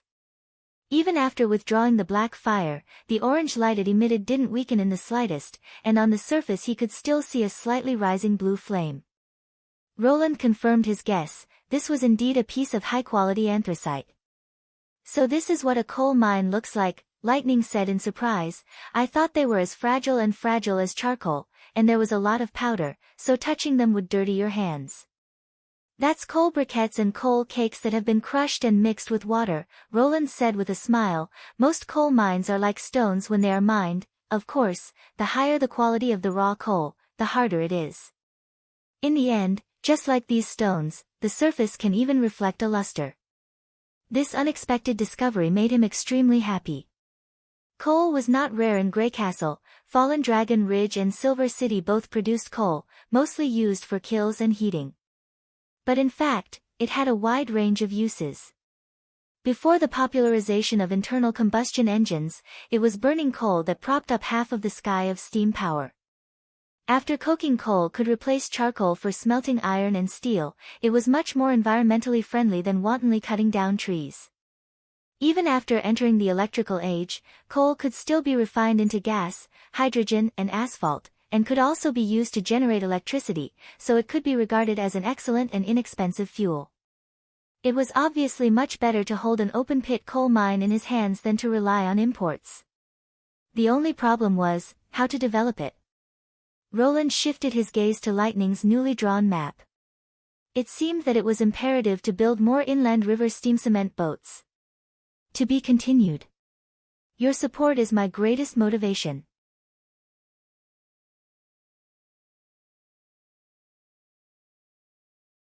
Chapter 292. Genius in 1 second. Remember Net, providing you with wonderful novels to read. In the palace of the Kingdom of Greycastle, Timothy held his scepter and looked down at the complacent chief alchemist Rayleigh Cheney's. "Do you have a clue about the alchemy formula taken away by the defector Boar?" "Yes, Your Majesty, this is the latest snow powder developed by the Alchemist Association. Please allow me to demonstrate it to you." Rayleigh bowed and said. After getting the approval of the new king, he waved his hand behind him and immediately 2 disciples came forward, each holding a leather bag. He spread 2 pieces of white paper on the ground and poured the snow powder from the leather bag onto them, evenly forming 2 thin lines. One of them was grayish-white, while the other was much darker, close to grayish-black. "Your Majesty, please take a look. This light-colored one is the snow powder originally used for celebrations, while the dark one is the latest developed fast-burning snow powder." Rayleigh took out a flint and ignited the powder on the paper. The light-colored snow powder slowly burned and emitted thick smoke, while the dark-colored powder was completely burned in a few breaths. At the same time, it also ignited the white paper that was laid on the ground. "What does this mean?" Timothy frowned. "The thing that my dear sister has obtained is not something that can be solved by burning a piece of paper." "Of course not, Your Majesty." Rayleigh touched his beard and smiled. "I don't know if you have noticed the smoke it emits when it burns. The faster the snow powder burns, the more smoke it emits in a short period of time. This is the reason why it is so powerful. I will use another experiment to prove this point." This time, it was 2 fist-sized parchment bags, tightly wrapped outside. The disciples ignited the slender ropes drawn out from the paper bags, and then covered the 2 copper bowls with the paper bags. The sparks followed the ropes and gradually climbed towards the copper bowls. "Your Majesty, please pay attention, this time the sound will be louder, please cover your ears." Just as the chief alchemist's voice fell, a loud bang was heard. One of the copper bowls was turned upside down, while the other was thrown directly to the roof. When it landed, it bounced a few times on the granite slabs, making a crisp sound. Damn Timothy, who had almost let go of his scepter, unconsciously swallowed his saliva. Why didn't this old thing say so earlier? The 2 apprentices brought the copper bowl back to the new king. He suppressed his anger and focused his attention on the bowl. After all, the king was the pillar of the alchemy workshop of the king's city. If he wanted to study alchemy weapons, he needed his help for the time being. The appearance of the copper bowl had changed, as if it had been hammered from the inside. The rim of the bowl had swelled up. I've tested it repeatedly. The power of the snow powder doesn't lie in the combustion, but in the gas. This is also the reason why Borl took the formula away. Rayleigh stood in the middle of the hall and said, "If you increase the amount of snow powder and compress it into a ball, its power is enough to tear armor and tear the human body apart. I believe that this new type of snow powder will inevitably replace swords, spears, bows and arrows. Even a well-trained knight won't be able to defeat a civilian covered in snow powder." This sentence caused a ripple in the hall. Timothy saw that the faces of several knights in the hall were obviously gloomy. Among them, Steelheart Knight Weimer seemed to want to step forward and argue with the other side. He hurriedly knocked the floor with his scepter and said, "Quiet." When everyone lowered their heads, he looked at Rayleigh Cheney's and asked, "Is the formula that the defector took away exactly the same as yours?"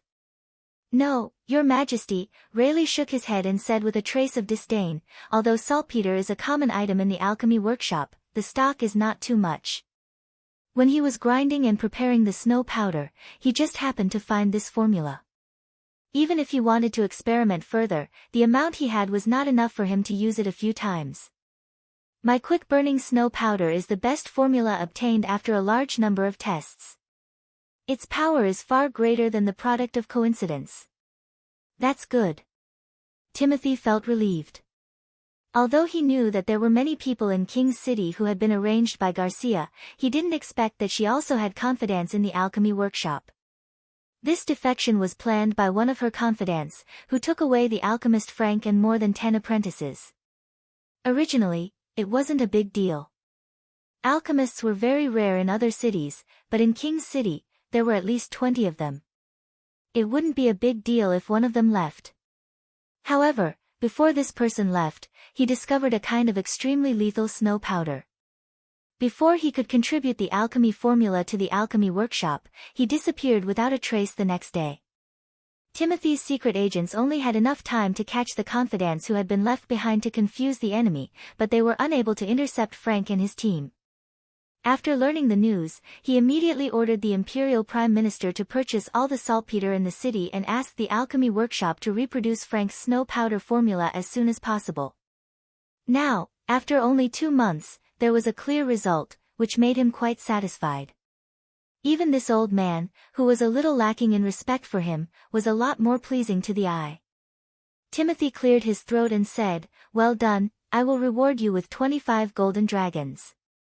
In addition, I will open a snow powder workshop in the inner city of King's City, which will mass-produce this fast-burning snow powder. You can't slack off, you should further study its usage. If you can really make the commoners defeat the knight as you said, there is no harm in rewarding you with a title and territory." "Thank you, Your Majesty." After the chief alchemist left, Sir Weimer couldn't help but stand up and say, "Your Highness, although this thing looks scary, it is absolutely impossible to use it to defeat the knight. As you can see, it needs to be ignited, and its killing range is only about half a step. Before the commoners come close to me, I have dozens of ways to make them fall to the ground and die. Even if they come close, they can take advantage of the gap between the ignition to kill the opponent, and then calmly leave." What Rayleigh said is nothing more than the imagination of someone who has never been on the battlefield. "We also think so, Your Majesty." The other knight opened their mouths one after another. "That's why I let him continue to explore better ways to use it," Timothy comforted. "For example, shortening the ignition time, or being able to throw it and so on. Of course, no matter what kind of weapon it is, I believe that the knight can do it better than the farmer." Although he said so, in his heart, there was also a trace of disapproval. The commoners were indeed useless, they were cowardly and ignorant, and they were greedy for life and afraid of death. But with the control of the pill, the snow powder could become a powerful weapon. At least, when attacking the city gate and the defensive line of shields, as long as a few crazed militia wearing snow powder approached the target, it would be enough to tear a hole in the solid defensive line. At this moment, footsteps suddenly sounded outside the door. A guard anxiously walked into the palace hall, knelt down on one knee and said, "Your Majesty, the militia you sent to the Western Territory seems to have suffered heavy losses. Now the defeated soldiers have returned to King's City. I heard that they also brought a letter of reprimand from Roland Wimbledon. Now many people know about this matter." "What?" Timothy was stunned. "Quickly make them shut their mouths, and bring all those who are still alive to the castle." In the castle courtyard, a group of disheveled militia knelt on the ground like mud and begged, "Your Majesty is merciful, please give us some pills, I really can't stand it anymore. You are a group of trash, in addition to exhausting the enemy, you are basically useless. Living is also a waste of food, and you still dare to ask me for pills." Timothy coldly looked at this group of people and asked in a deep voice, "In the end, how did you lose to the enemy? Whoever can explain the process of the battle, I will reward that person with the antidote." The crowd suddenly shouted, "We were attacked while we were on the ship, and the fleet was soon in chaos. Sir Knight ordered us to disembark and assemble, but when we came ashore, there were people who kept shooting at us with crossbows, and it was so dense that we couldn't fight back. Sir Knight took the lead to surrender, and we also followed suit."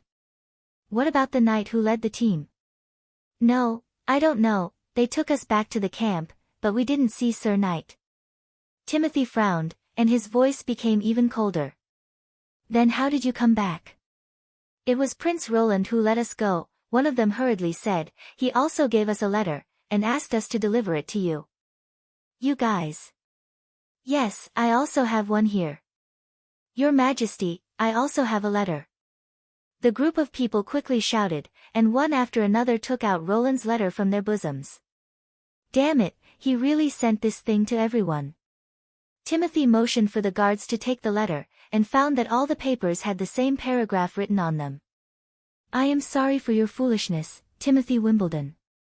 Repeatedly invading the Western Territory is a serious mistake, and you will pay for it. I will attack King's City at the beginning of the second month of autumn, and you will also find that your position is far from as safe as you think.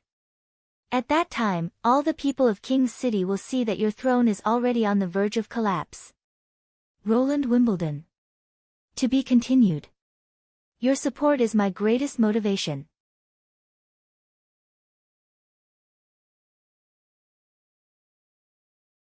Chapter 293. The training place for pistol shooting was arranged in the castle, and all the witches selected for the investigation team, including Sylvie, were given a revolver. Roland spent 2 days to familiarize everyone with and master the posture of holding a gun, and then the training began with live shooting. The main content was divided into 10-meter aiming shooting and 5-meter rapid shooting, in order to cope with the two situations of being prepared and being attacked. During the gun training, the witches' performance was decent, but when it came to shooting, they were exposed. Especially when the deafening sound of gunfire sounded, the first thing most people did was to cover their ears, which made Nightingale raise her eyebrows. Except for Anna. She held the gun motionlessly with both hands, continuously pulling the trigger, completely ignoring the sound of gunfire and the smoke. Not to mention the accuracy, just this action was done very cleanly. In addition to learning knowledge, Anna was also very talented in other aspects. Roland was secretly surprised, but as a large-caliber revolver, even with the use of black powder bullets, there would be a strong recoil, so how could her arms remain motionless during the continuous shooting? He curiously walked behind her, only to see 2 balls of black fire clinging to the handle, firmly clamping it in the air, while Anna was only holding the gun, not touching it at all. Patting her on the shoulder, she took out the black fire from her ears, using it as an earplug, with an expression on her face, "How is it? I hit all the targets." Roland didn't know whether to laugh or cry, so he had to loudly announce, "No one is allowed to use their ability to assist in the training." "Hey, why? If we encounter an enemy with a god's stone of retaliation, wouldn't we be in a panic?" Roland sighed, reaching out to plug Anna's ears. "This way, we won't be afraid. Yes. Her bright eyes were full of smiles. After changing the bullets, she once again raised the gun to aim. Maggie, come quickly, I also need to plug my ears, Lightning said enviously. Coo. The latter pointed to the gun in her hand. You can't shoot after you turn into a bird, the little girl winked. You help me first, I'll help you later. Goo. The other witches in the castle were also attracted by the continuous gunshots and gradually gathered in the castle's front yard. Many of them even showed an eager expression. In the end, almost everyone came up to experience how to operate a firearm. Seeing a group of colorful women fiddling with the weapons in their hands in high spirits, Roland was deeply moved. Until now, he could still remember the first time he met each witch. In the past, Anna's limbs were as thin and weak as bamboo poles. Her eyes were lifeless, and her face was always expressionless. There was always a hint of gloom between Nightingale's eyebrows. Her smile had nothing to do with her emotions, or rather, it was to hide her emotions that she always wore a playful smile on her lips. There was also Vendy's exhaustion that could not be concealed after her soft voice, Leaf's resignation and confusion when she bet everything on the future, and Lily, who was as alert as a cat. Lightning, Mystery Moon, Hummingbird, Scroll, and so on. After experiencing oppression, being framed, and being hunted down, being able to survive was already a form of luck. As for where he should go, he had no time to think at all. But now, they were completely different from the past.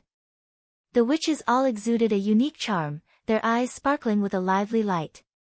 For them, the future was no longer uncertain. In addition to being able to survive, they now had the spare energy to pursue something else, something that was as beautiful as life itself. And every time he saw the gratitude and trust in the witches' eyes when they looked at each other, Roland's heart was filled with strength. After lunch, it was his turn to practice high-altitude throwing in the afternoon. The number of witches participating in the practice was reduced by more than half, leaving only Anna, Vendy, and Lightning. This was also the minimum number of people needed to complete the air raid. Setting the time of the attack at the beginning of the second month of autumn was the result of Roland's careful consideration. If the time was too short, he would not be able to fully prepare. If it was too late, he was afraid that he would not be able to stop Timothy from sending troops. As long as he insisted on launching a large-scale attack on the western region and fed the forcibly conscripted civilians with the drugs, this air raid would not achieve the desired effect. Therefore, the autumn offensive had to be launched before he had completely completed his conscription. In order to achieve his goal, Roland planned to drop a 250-kilogram bomb directly over the Grey Castle Palace. This bomb, which was equivalent to the weight of 5 Nightingale, would be dropped from a height of 2,000 meters, directly penetrating the palace dome and detonating inside the palace. As the hot air balloon slowly rose, a huge basket carrying a solid imitation bomb rose into the sky. Because Roland was also riding in the basket, this solid iron bomb was a size smaller, probably only the weight of 4 Nightingale. However, its shape was exactly the same as the aerial bombs that would be put into actual combat in the future. It had a streamlined shell with a thick front and a thin back, and at the end was a stabilizing tail and a decelerating parachute, which could ensure that it would always fall perpendicular to the ground and control its maximum falling speed. The throwing basket had also been specially modified with an iron bracket, so that the bomb would stand vertically in the middle of the basket, with half of it sticking out of the bottom of the basket. As long as the valve was pulled, the claw mechanism would be released, and the bomb would leave the basket and fall straight down. As the altitude continued to rise, Border Town soon became only the size of a fingernail, while the Redwater River turned into a sparkling silver ribbon. This is the first time I have stood at such a high place, Vendy looked out through the observation window. I feel that the entire Western Territory has become narrow. Because this place itself is very narrow, Roland said with a chuckle, look at the barbarian land in the north, that is the place we should go later. Do we still have to go up? I can't see the target point, Lightning shouted from outside the basket. That's more or less enough, he nodded towards Anna, and then gestured to the little girl that he was ready. Although it was impossible to judge how far away they were from the ground, it should be more than 1,000 meters away. Launching an attack at this height could be said to be absolutely safe. Moreover, the enemy would also be unable to observe the hot air balloon's movements. However, the drop distance of more than 1,000 meters meant that hitting the target depended entirely on fate. In order to accurately hit the target, this bomb must have a guidance system. And the little girl Lightning would be responsible for this task. "Drop the bomb," Roland ordered. Vendi pulled the valve and dropped the bomb, causing the air to suddenly flow into the basket. Anna had already prepared a cover to seal the throwing hole and tighten the fixing bracket. These processes had been repeatedly practiced on land, so the two of them seemed to have a very good understanding of each other. "Can she hit the target?" Vendi asked while leaning against the window. "We'll have to wait until we get down to know the answer," Roland said with a shrug. During the process of the bomb's fall, Lightning would fall at the same speed as it and exert a horizontal thrust, so that the bomb could freely change its trajectory, thus turning it into a guided bomb. When it was close to the target, Lightning would pull the tail mechanism, separating the parachute from the bomb. The bomb would then obtain sufficient kinetic energy in the last few hundred meters until it penetrated the roof of the palace. In this way, a sufficiently high falling distance would instead become a guarantee of accurate control of the falling point.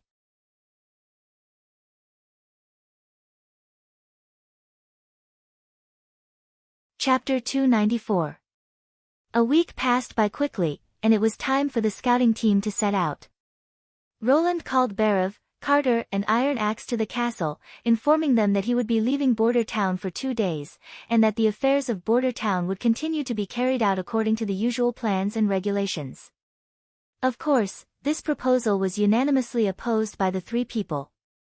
Carter hoped that he could fulfill his duty as the chief knight and stay by the prince's side.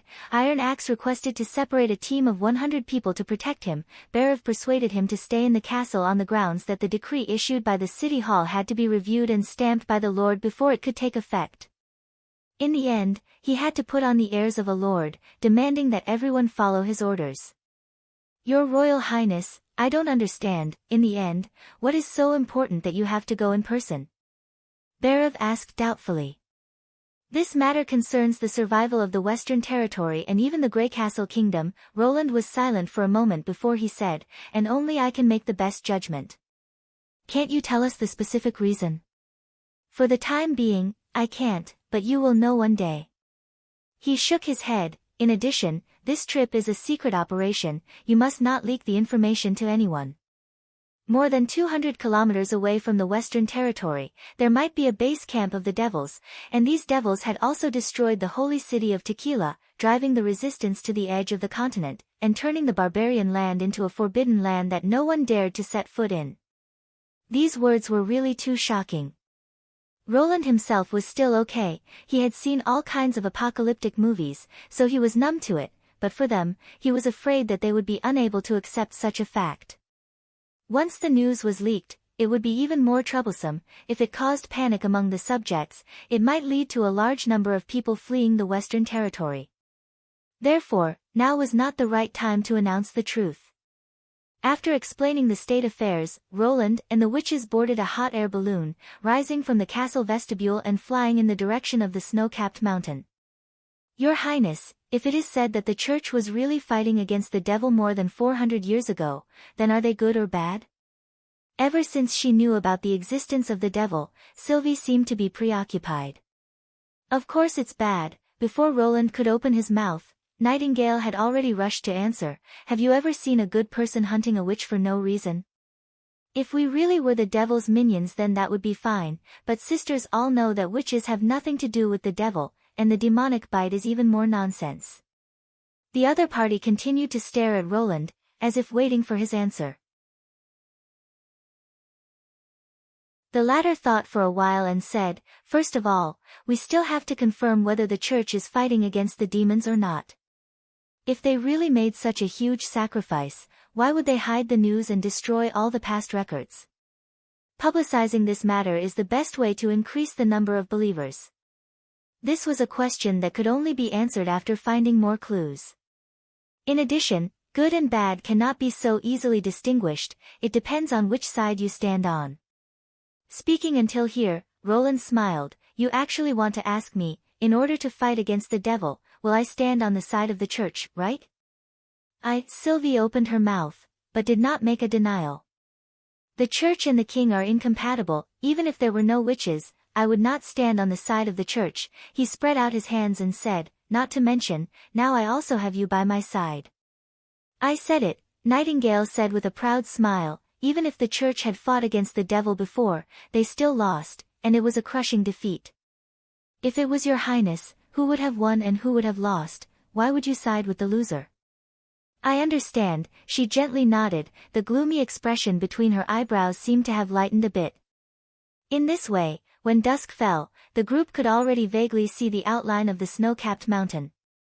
It is really huge, Roland thought. Even I have rarely seen such a towering mountain. There were no mountains around it. It was as if the earth had suddenly jumped up here without warning, leaving a road to the sky. The dusky mountain wall occupied more than half of their field of vision. If they wanted to go around the foot of the mountain by land, they would probably have to spend several months.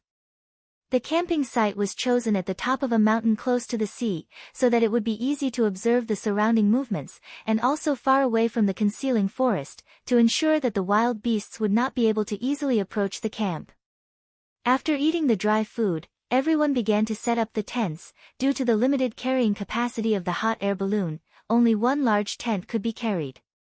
Therefore, Roland, in the spirit of noble character and unquestionable integrity, let the witches collectively sleep in the tents. He slept in the basket, and Maggie slept in the tree. Anyway, after turning into a bird, she could even sleep standing up. He found that his face was still a bit thin. He could not openly squeeze the witches together to sleep, even though Vendi and Soroya offered to let them sleep in the basket. In exchange for his highness sleeping in the tent, he refused them one by one. Only Sylvie, in the process of arranging the accommodation, looked at Roland with a vigilant expression, making the latter not know whether to laugh or cry. After arranging the night watchman, everyone went into the tents. Because the bottom of the basket was uneven, Roland found it difficult to sleep, so he simply sat on a rock facing the sea, staring at the bright moonlight on the sea in a daze. At this moment, he heard the sound of subtle footsteps behind him. The prince turned his head, and unexpectedly discovered that the person who came was Anna. When he was still in school, whenever he encountered a group outing, he would always have expectations in his heart that, maybe something will happen. Although most of the endings ended in delusion, this still did not prevent him from looking forward to the next activity. However, when this scene really came, Roland felt his heart beat faster. Pretending that nothing had happened, he raised his eyebrows. What's wrong, can't sleep? No, Anna said bluntly, I just want to accompany you. Is that so? He coughed twice, thank you. I'm the one who should say thank you, Anna said with a smile. The silver moonlight shone on her face, emitting a faint light. Her blue eyes seemed to be deeper than the sea. Although Sylvie didn't thank you for what you said, I can see that her mood is a lot more relaxed. Are you happy for her? No, she shook her head, I'm happy for my choice. Roland was startled, what choice? Anna didn't answer, but closed her eyes and kissed his face. After a long time, she whispered, Good night, Your Highness. This also counted as, something happened, right? Watching her return to the tent, Roland stretched with satisfaction, and was about to go back to the basket to sleep, when a pair of invisible hands held his face. There was clearly nothing in front of him, but his face once again felt a soft touch, but this time, it was on the other side. Me too, Your Highness. Thank you for doing so much for the witches.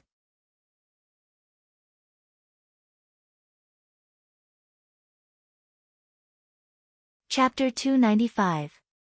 Early in the morning, everyone packed up their camping things and set off once again.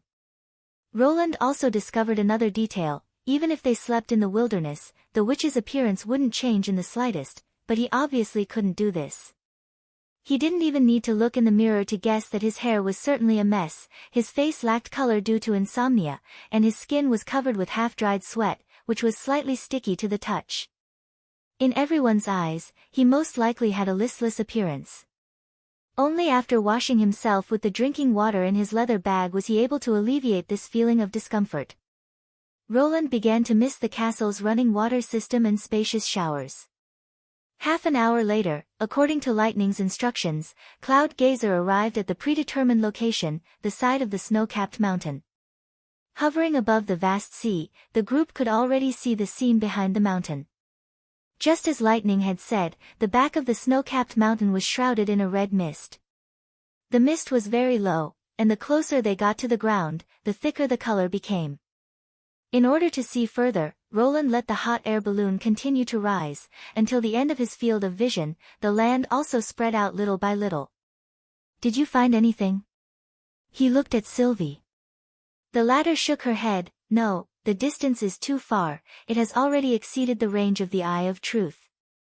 Wait until Soroya has drawn the scene here, then we can go a little closer," Roland said.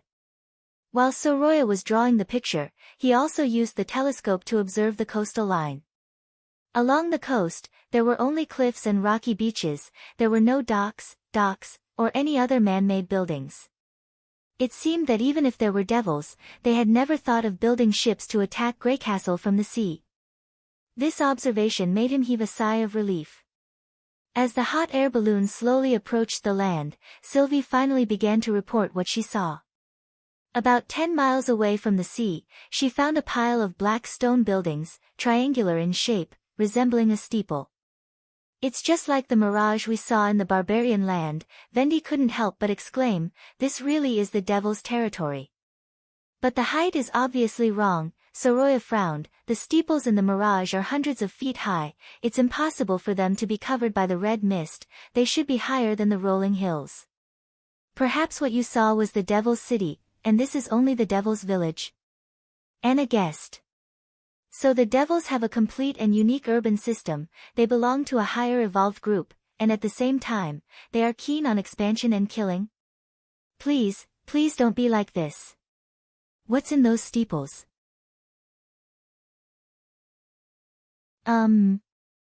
Most of the spires are empty, and some seem to be filled with liquid." "Wait," Sylvie was startled, and then said in disbelief, "Let's go, the demons have found us." "Found something?" Roland raised the telescope and glanced at it. It was still dark red, and nothing could be seen. "They're moving," Sylvie shouted nervously. They were buried in the ground before, with only the tubes on their backs exposed. "Over there are demons flying." "Vendi, retreat at full speed," Roland ordered.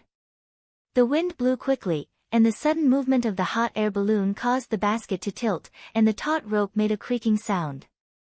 However, Sylvie's warning made everyone's heart go cold. "2 devils are rushing towards us, and their mounts can fly." "Hell, these guys actually have flying mounts?"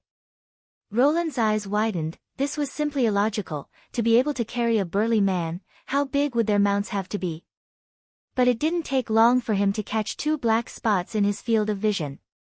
Looking through the telescope, he saw that the mounts under their crotch had sharp mouths and sharp teeth, and their whole body was hairless. They didn't look like birds at all. If he wasn't mistaken, they were actually 2 demonic hybrids. "Descend and land as soon as possible," Roland squeezed out a few words from between his teeth. They were too careless, they didn't expect the devils to have the ability to pursue them in the air, and the only one on their side who could fight in the sky was Lightning. But looking at her pale complexion, they knew that they had no chance of winning this battle. Once they were overtaken, even if the other side only used a collision to attack the balloon, it would still be enough to take the witches' lives.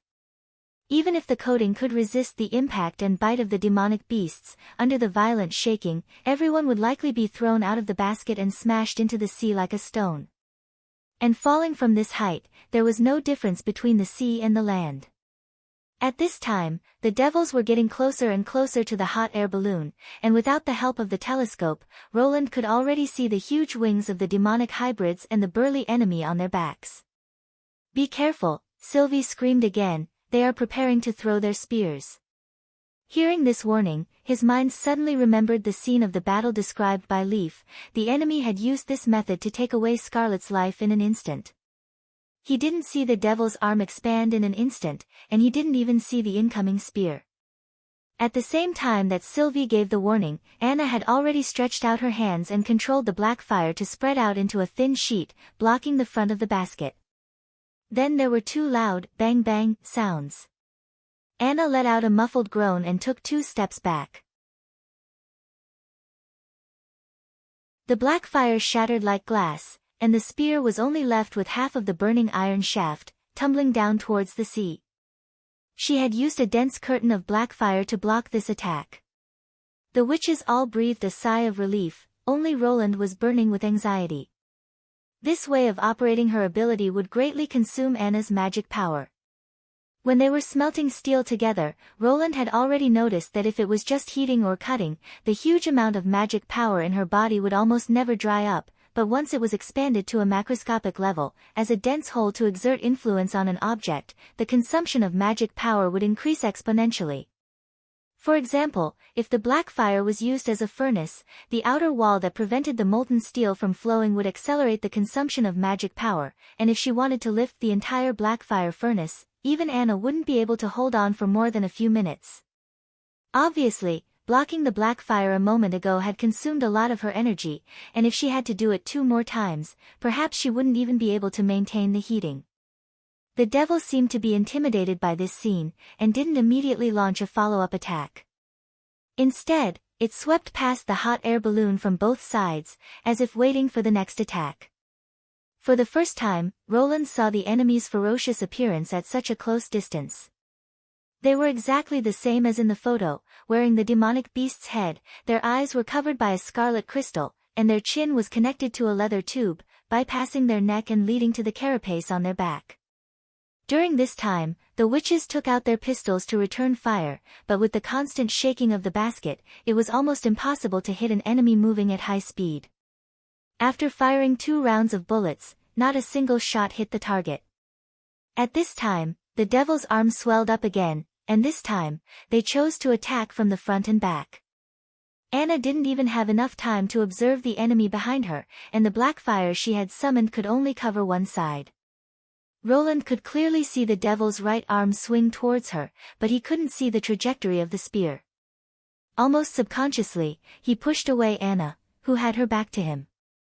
Then, as if his shoulder had been ruthlessly smashed by a hammer, his whole body flew backwards and hit the wall of the basket. An unbearable pain almost tore him apart, followed by a strong sense of dizziness, and his consciousness seemed to be drifting away.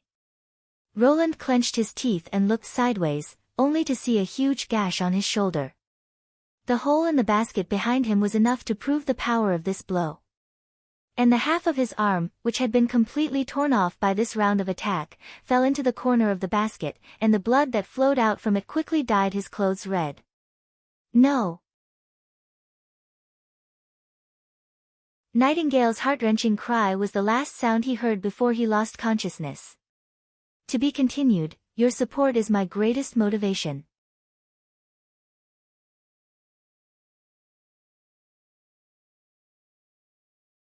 Chapter 296. Looking at the moment when Roland was hit, Nightingale felt her heart suddenly tighten. The surrounding noise instantly became incomparably distant. She wanted to go over and help him up, but she found that her whole body was cold and stiff, her hands were trembling slightly. Apart from the initial subconscious cry of surprise, even taking a step forward was extremely difficult. She was afraid that Roland would gradually lose his warmth in her arms. She was afraid that he would never wake up again. Just thinking about this made it difficult for Nightingale to breathe. Since she could remember, she had never been at a loss like this. Anna was the first to react. She squatted down and covered the whole wound with a black flame. Under the dark flame, white smoke suddenly rose, and at the same time, a sizzling sound could be heard. When the black fire dissipated, Roland's broken arm had been burnt black. The trickling blood had stopped. That's right, this was the emergency measure he had taught me in the first aid class. What should I do next? After wrapping up the wound, I quickly went to the hospital to look for Nana. Nightingale swallowed her saliva and glanced at the basket. No, it's not possible, Nana isn't in the hot air balloon, but in Border Town. I have to go back. I have to hurry back as soon as possible. She slowly turned her head to the southeast where the town was. At this moment, the devil's ferocious appearance once again reflected in Nightingale's eyes, pulling all of her thoughts back to the basket. The witch's panicked shouts, the sound of gunfire, and the enemy's low roar once again echoed in her ears. After the coldness subsided, the chaotic thoughts in her mind finally converged into a single sentence. If I don't defeat the devil, I won't be able to rush back to Border Town. Lightning! Anna anxiously shouted, protect the hot air balloon as it descends. Although the little girl's face was pale, she looked at the unconscious Roland, gritted her teeth, nodded, and flew out of the basket. No, Nightingale thought, just by looking at her appearance, I know that she can't deal with the devil. Like most witches, Lightning had no experience fighting against a real enemy. Here, the only one who could defeat the devil was herself. Nightingale took a deep breath and forced herself to temporarily put the scene of His Royal Highness being injured at the back of her mind. The two demons were still in a pincer attack. Their spear-throwing arms were as thin as firewood, and it would probably take a long time for them to fully recover. The other party was about 50 meters away from the hot air balloon. At such a distance, it was impossible for him to reach it. It was very easy to lose one's footing and fall when using the fog at high altitudes. The higher he was from the ground, the fewer the lines that flashed past. If he stayed on one line for a long time, when the direction and the line changed from up to down, it was very likely that he would be torn into several pieces. Perhaps the enemy also realized that once the hot air balloon landed, things might become tricky. A demon waved its left hand that only had 3 fingers and shouted something loudly. Then, it pulled its mount and charged straight towards the hot air balloon. The other one pounced on Lightning. The demonic beast flapped its huge wings like a falcon catching a fledgling, causing her to be too tired to dodge. Just as Nightingale had predicted, Lightning could only rely on her nimble movements to protect herself. It was difficult for her to aim and fire at the enemy. The other witches were even afraid of accidentally injuring the little girl, so they stopped shooting. The demon that was rushing towards the hot air balloon ordered its mount to aim at the air balloon and claw at it.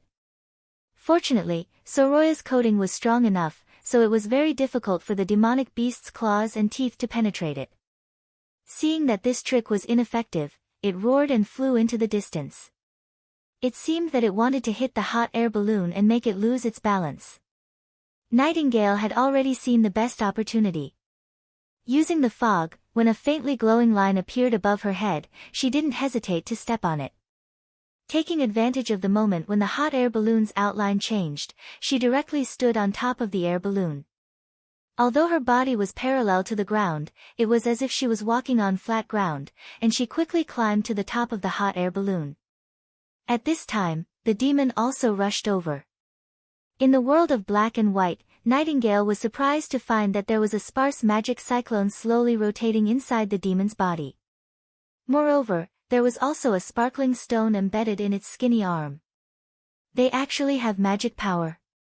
But now was not the time to pay attention to this, the more than 10 meters of distance was only a short moment for her. When the demon was about to hit the hot air balloon, Nightingale jumped out of the fog and appeared behind the demon. Because of the sudden increase in the weight on the back of the giant winged demonic beast, its body suddenly sank down. The demon seemed to realize something and fiercely turned its head, only to be greeted by the roar of a 12mm pistol. Go to hell. The bullet rushed out of the flames and smoke, penetrating the demon's head with the force of 1,000 caddies, and blasting a bowl-sized hole in the back of its head. Viscous blood splattered everywhere, and a pungent smell spread in all directions. The demon twitched and fell, and the demonic beast changed its direction, passing by the side of the hot air balloon. Just when Nightingale wanted to turn back to the top of the air balloon, an accident happened. The tilted corpse moved the reins, and the mount suddenly rolled sideways, throwing her off. Before she could react, she had already left the safe distance from where she could return on her own. Although the hot air balloon had been descending, it was still hundreds of meters away from the sea. Falling into the fog was no different from suicide, and in a situation where she couldn't control her posture, she would be cut in half if she hit any thin line. Nightingale. She heard her sisters shouting in panic, but it didn't help. Lightning was fighting with the demon, and even if Maggie turned into a sea eagle, she still wouldn't be able to pull her up. She was very clear about what was going to happen next. The falling speed was getting faster and faster, and when Nightingale looked down, the originally blurry sea had already revealed its true appearance. The rolling splashes and waves became more and more clear, as if it wasn't her falling, but the sea was accelerating towards her. The closer it was to this moment, the clearer her mind became. Nightingale closed her eyes, and the scene of her meeting with Roland seemed to reappear in front of her eyes. She sat on the edge of the bed, playing with the dagger in her hand, waiting for the gray-haired fourth prince to push open the door and enter. The flickering fire, the door, and the bedroom gradually disappeared, and finally, only his smiling face could be seen. The only regret was that she probably couldn't accompany him to the end. Coo, coo, coo. Suddenly, a series of high-pitched chirps came into her ears. Nightingale opened her eyes and saw a white figure rushing straight down and pouncing on her chest. It was Maggie. She was just about to open her mouth to say something, when the pigeon's body burst into a dazzling white light. Its body instantly swelled up, and a pair of huge wings spread out from its back. The feathers fell off, and the bird's head became hideous, looking exactly like a flying demonic beast. Ow! Maggie let out a deafening roar, grabbed Nightingale with both claws, and threw her up. The latter rolled half a circle in the air, and fell straight on the broad back of the bird. What the hell is going on? Nightingale was completely stunned. Ow, ow! Maggie turned her head and shouted again, as if to remind her of something. This time, even without the translation, she understood the meaning of the other party's words. Although she didn't know why Maggie could become like this, but defeating the demon was the most important thing at the moment. Go! She shouted. To be continued. Your support is my greatest motivation.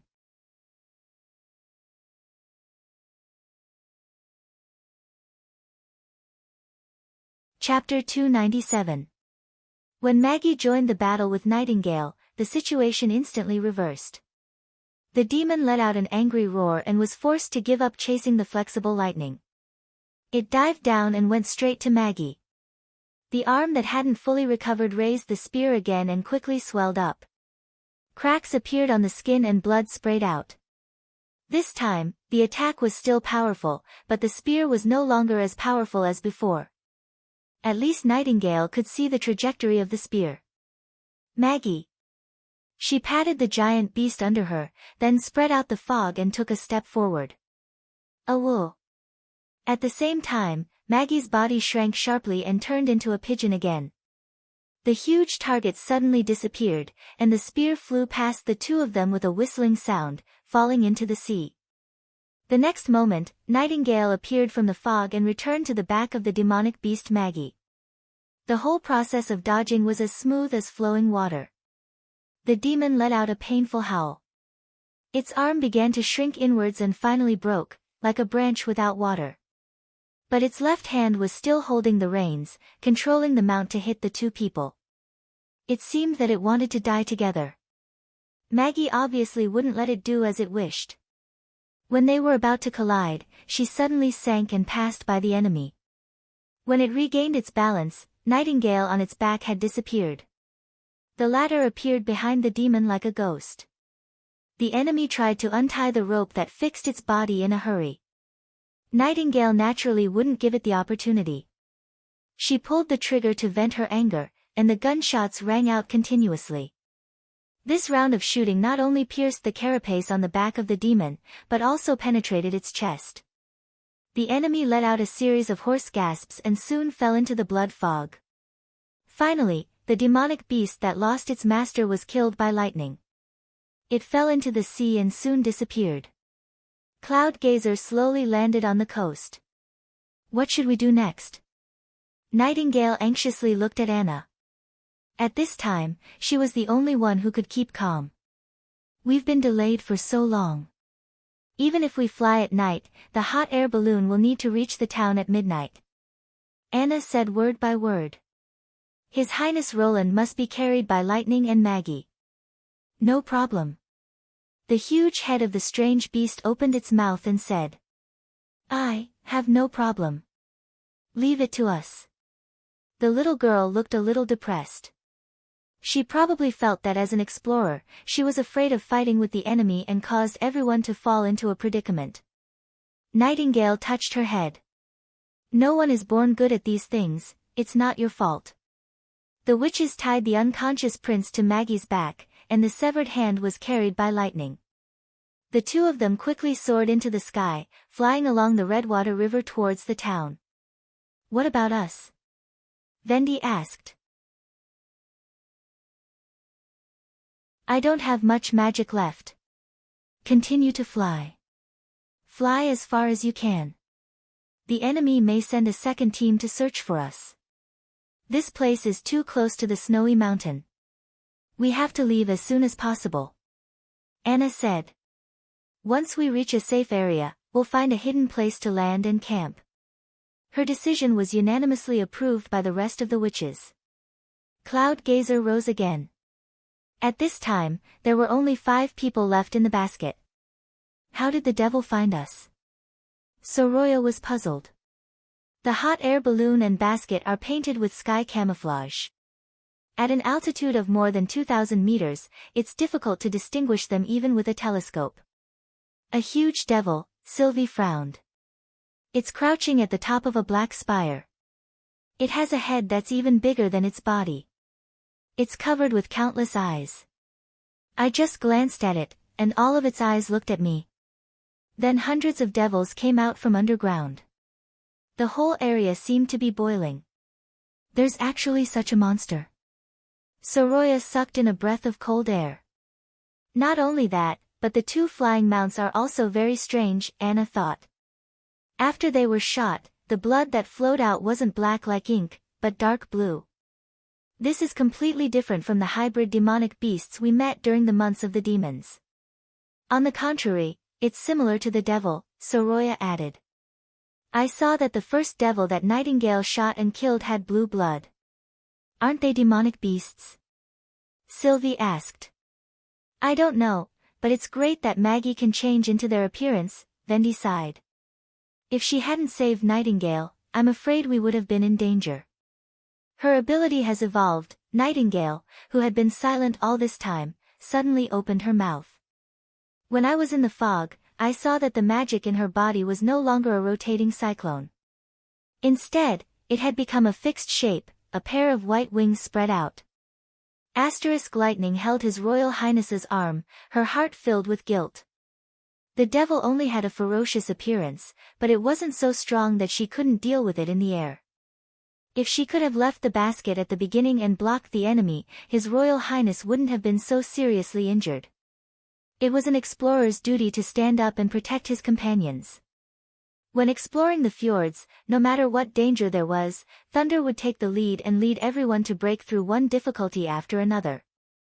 Whether it was fighting against the pirates or the monsters of the deep sea, he never retreated a single step. For the first time, Lightning realized that she was still very far away from being an outstanding explorer. However, her father had also mentioned that fear could be dispelled through cognition and familiarity, and skills could be mastered through repeated training. She made up her mind that when His Royal Highness recovered, she would beg him to give her a special pistol, and ask Sister Nightingale to teach her shooting and fighting skills. How is His Royal Highness? Maggie muttered. Compared to the pigeon's voice, her voice was hoarse and muddy, like the wind blowing out of a stone cave. I feel that his body is getting colder. The little girl clenched her fists, turned around and flew to Maggie's back. She saw that Roland's eyes were closed, his lips were pale, and with his messy gray hair, he looked even more lifeless. The blood on his clothes had already coagulated, and the burnt wounds looked terrible. She gently put her hand on his neck. The weak beating proved that the prince was still alive, but the touch of her fingertips was frighteningly cold. How much magic do you have left? Lightning estimated the distance. We have to go at full speed. Okay. When the two arrived at border town, the little girl felt dizzy. Too high a speed would not only quickly exhaust her magic, but it would also put a great burden on her body. She clenched her teeth and used the last of her strength to fall directly into the castle's vestibule. She shouted at the guards who had heard the noise and rushed over with guns. "Quickly call Miss Nana, His Royal Highness is wounded. Your support is my greatest motivation."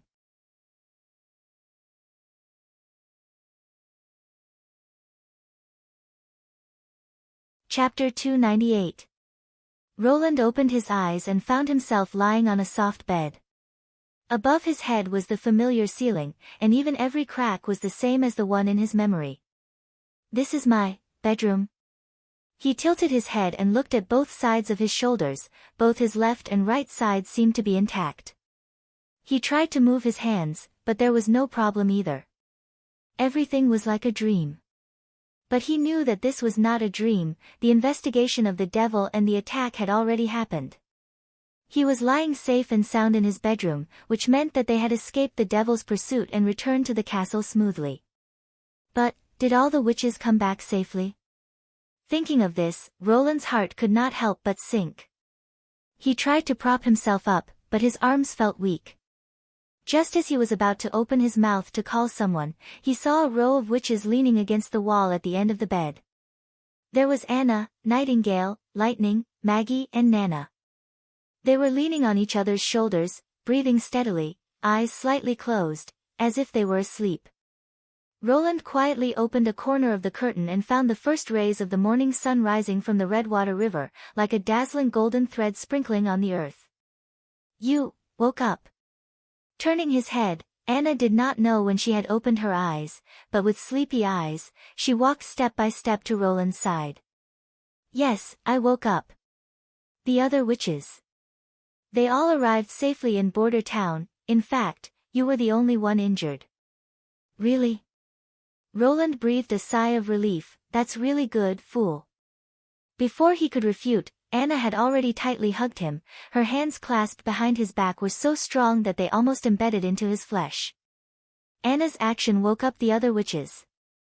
"Your Highness." They stood up in surprise and surrounded him. Lightning was the second to hug Roland, followed by Nana and Maggie. Nightingale hesitated for a moment, then hugged everyone from behind. In this way, everyone hugged each other, unwilling to let go for a long time. Time seemed to freeze at this moment. After breakfast, Roland listened to the details of the incident in the office and finally figured out what happened afterward. The witches worked together to defeat the demon pursuers and allowed Lightning and Maggie to take them back in advance. After he was brought back to the castle to receive treatment from Nana Pine, his broken arm quickly recovered. But because of the severe blood loss, he slept for a whole day, so today was already the 4th day since the departure. All in all, this operation was somewhat careless. He did not expect that the demons would actually be able to discover the sky camouflage hot air balloon more than 10 miles away. According to Sylvie, the giant multi-eyed demon didn't seem to be acting strangely. Its eyeballs were also looking in all directions. However, when she shifted her gaze to the multi-eyed demon, it immediately reacted and turned all its eyeballs towards her. This kind of investigation method was unheard of. At this distance, apart from Sylvie's eye of truth, even the telescope was a blur. In addition, the top of the minaret was covered by the red mist, so it was even more difficult to see the specific situation of the demons. Correspondingly, it should also be very difficult for the other party to discover him. Having said that, although this trip encountered a major danger, the harvest of information was also extremely rich. The demons were no longer the mysterious and unknown emissaries of hell. They had their own towns and organizations, and like humans, belonged to a higher evolved civilization. Moreover, the other party's air power was not strong, at least in the area behind the snow-capped mountain. Hundreds of demons drilled out from the ground, but in the end only 2 of them rode their mounts to pursue them. This showed that flying was still a rare ability for them. As for whether the mounts were rare or the riders were rare, it was still unknown. But in general, this was good news for Border Town. At least he didn't have to worry about a group of demons bypassing the southern hills and mountains and directly entering the hinterland of the Western Territory to burn, kill, and loot. In addition, the fact that the demons had magic was also an important discovery. According to Nightingale's report, although the pursuing enemies had very little magic, they did indeed form a cyclone, which was very eye-catching in the state of the mist. However, the way they stimulated their magic seemed to be completely different from that of witches. They didn't use their own magic, but relied on some kind of mechanism, such as the glowing stone to release their power. Therefore, they didn't have the ever-changing ability of witches, but were more like mass-produced standard weapons. Of course, these were only speculations. Unfortunately, the demons' corpses had all fallen into the sea, so Roland couldn't further verify them. The last point was the buildings. Those short and slender black stone spires weren't the demons' dwellings. The material was also very strange, and the surface didn't have any traces of corrosion from the red mist. Some of the stone spires were empty, while others were filled with red liquid, similar to storage tanks. Was the red mist in the sky formed by the vaporization of these liquids? And the reason the demons didn't further expand to the barbarian land or even the Four Kingdoms was also because of the limited coverage of the gas. In any case, the comprehensive information showed that for the time being, they wouldn't threaten the safety of Border Town. However, Roland also knew that since they had driven humans out of the barbarian land more than 400 years ago, maybe one day they would come again, so he had to prepare for this day. Because he had lost a lot of blood, after nightfall, Roland only dealt with the few remaining government decrees and went to bed early. He sat on the bed and flipped through half a history book. Just as he was about to blow out the candle and go to sleep, there was a knock on the door. He was slightly startled, climbed out of bed and opened the door. Standing in front of the door was Anna. Unlike in the past, she wasn't holding a thick book, intermediate physics, or natural science theoretical foundation. Instead, she was empty-handed, wearing a white nightgown, and walked into the room. She didn't even wear shoes, and her delicate feet lightly touched the floor, so quiet that there wasn't a trace of sound. Roland swallowed his saliva. Anna closed the door with a backhand and pulled the bolt. Then she took Roland's hand and walked to the bedside. The girl's hair had just been washed, and under the candlelight, it reflected a faint golden light.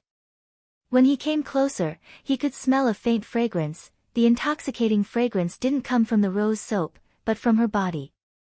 Her long eyelashes trembled slightly, and her cheeks were flushed. Her blue eyes were like limpid autumn waters. Although he could see that she was a little nervous, there wasn't the slightest trace of hesitation. She looked straight at Roland, and her eyes were full of determination. Even though he had never experienced a big battle, at this moment, he understood the meaning of the other party's expression. I don't want to wait any longer, Anna whispered, especially after experiencing such an encounter. She paused, I don't want to regret it.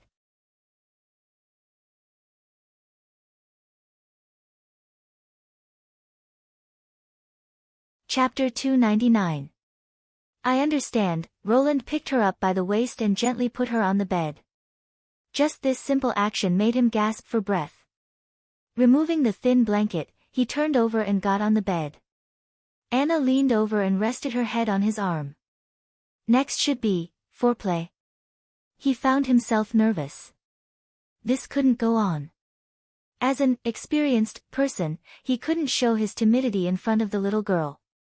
Perhaps he should use a relaxed chat to ease the atmosphere, and then take action, such as, first tell a dirty joke? While he was thinking hard, Anna's soft voice sounded in his ear, when you pushed me away on the hot air balloon, didn't you think that you might die? Roland was startled, he didn't expect the other to ask this, I just did it subconsciously. You are the future ruler of Greycastle, and also the hope of the witches, she whispered, I am not worth it. It's not a question of whether it's worth it or not, Roland said with a chuckle, I can't just watch you be attacked and do nothing. In fact, after I woke up, I thought about it carefully. If it hadn't happened so suddenly, giving me time to think it over before making a decision, I would still have done it. I couldn't stop you, could I? Well, no. Roland used his other hand to pinch her nose. Anna's eyelashes drooped down, and after a moment of silence, she said, "Can you tell me your story from before? I want to know more." Well, before, Roland exhaled, he searched the memories of the fourth prince, and was about to tell her 2 interesting stories from the palace, but he swallowed the words back. His past didn't belong here, but to another completely different world. I used to live in a big city, very big.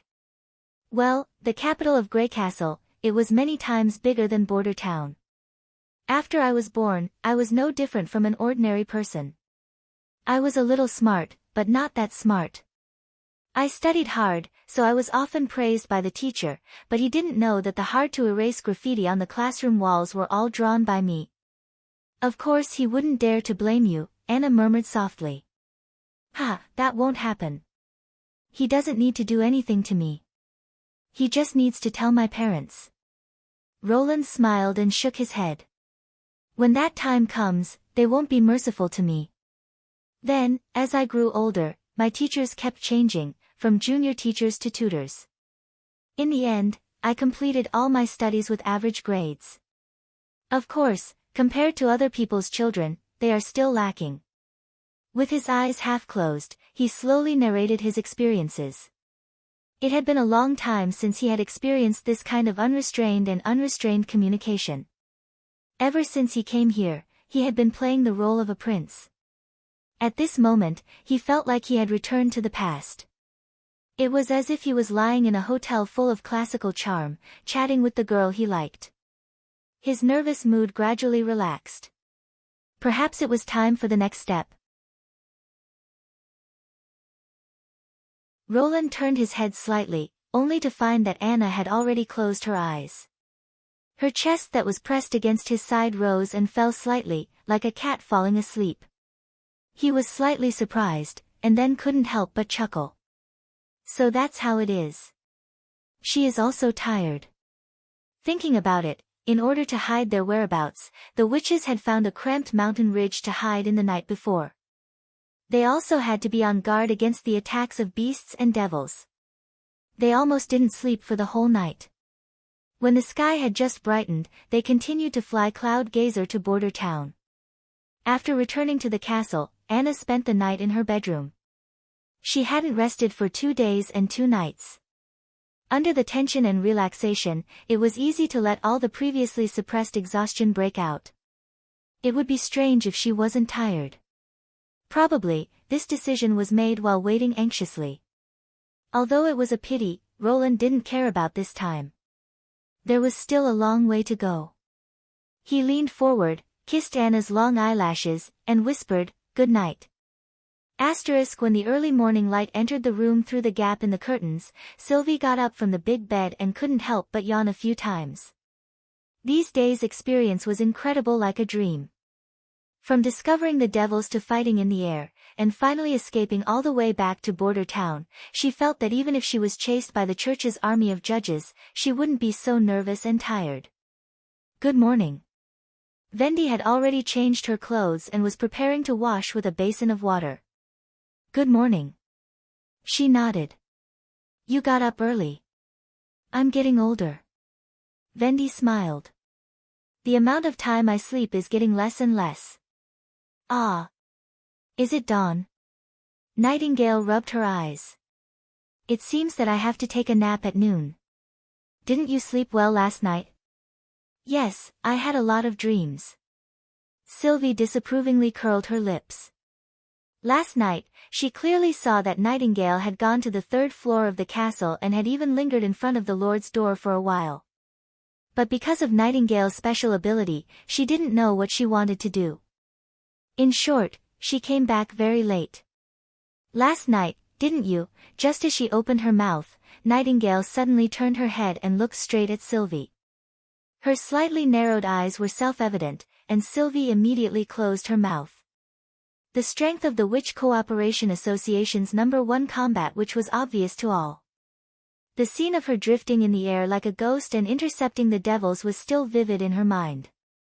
If she were on Sleeping Island, I'm afraid that even Lady Ashes wouldn't be her opponent.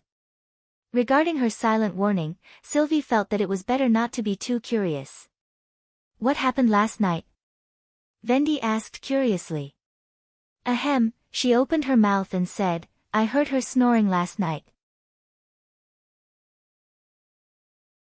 It should be because she consumed too much energy these days. I think so too. Nightingale shrugged and took off her nightgown, revealing her well-proportioned and coordinated body. She then began to wear the underwear that His Highness had given her. Come to think of it, now even Vendi had completely accepted this piece of clothing, and even recommended it to her. She had to admit that His Highness Roland was really a terrible person. But at this time, thinking of him, Sylvie's heart was filled with a warm feeling. It turned out that there really was a noble who would be willing to be injured for a witch. Seeing Roland's posture when he pushed Anna away without a care for his own safety, she felt that something in the bottom of her heart had been touched. All the witches in the Witch Cooperation Association weren't tools under his control, but were his important subordinates, and even, companions. His reaction at that moment couldn't be deceived, he was sincerely standing on the side of the witches, just like Tilly Wimbledon. If Roland and Tilly could stand hand in hand and gather the strength of the two places, maybe they could really create a new country where there was no distinction between witches and ordinary people. She decided to write a letter to Lady Tilly. It's great that His Highness Roland is your brother. To be continued. Your support is my greatest motivation.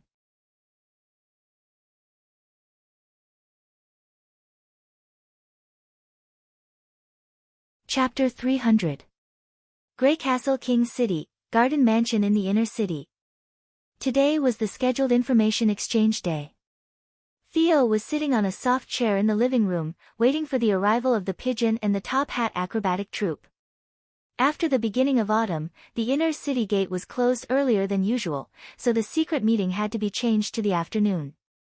Hill Fox was always the first to arrive at the mansion. He was wearing a blue velvet open-collared coat, light gray tights, and moccasins. He even had a white bow tie around his neck, which made him look like an aristocrat. After saluting, he returned the book, History of the Kingdom's Customs, to Theo. The latter took the book and glanced at him with great interest. Have you finished reading? Yes, Hill nodded, then hesitated. Won't you teach me some fighting and swordsmanship, or assassination skills? Why? When the demonic disease broke out, you said that you would train me to be a qualified intelligence officer. He scratched his head. But so far, you have only given me some strange books to read. You mean, History of the Kingdom?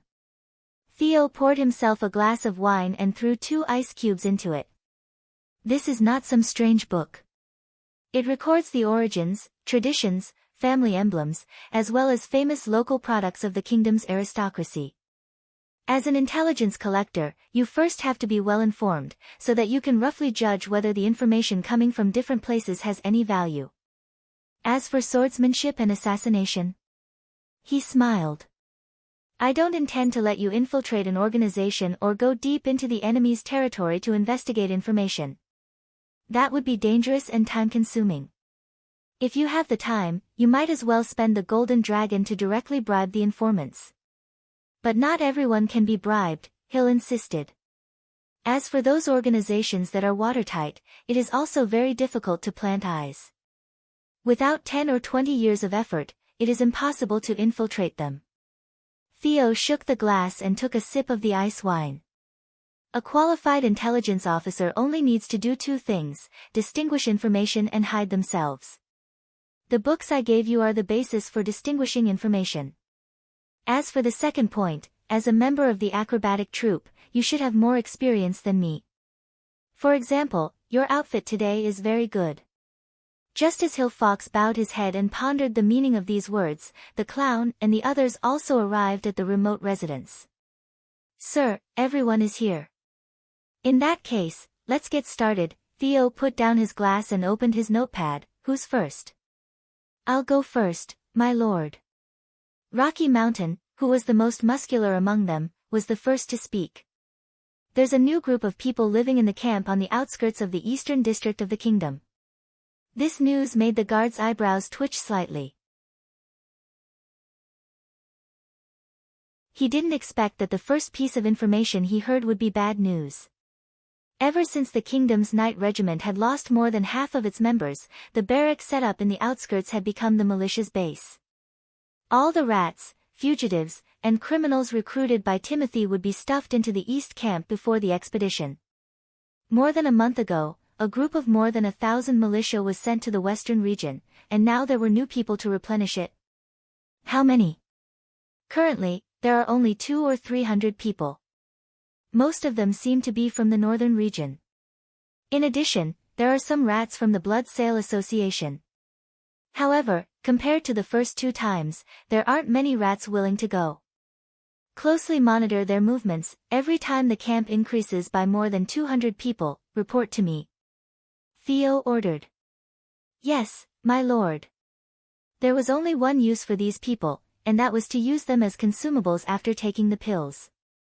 Now that the Queen of Clearwater had gone to the north, there was no longer any resistance in the southern region. Timothy would undoubtedly continue to attack His Highness Roland's territory, so he had to send this news back to Border Town as soon as possible. Next, this clown will bring you confidential information, or should I say, a drunken chat, the clown said in an exaggerated tone.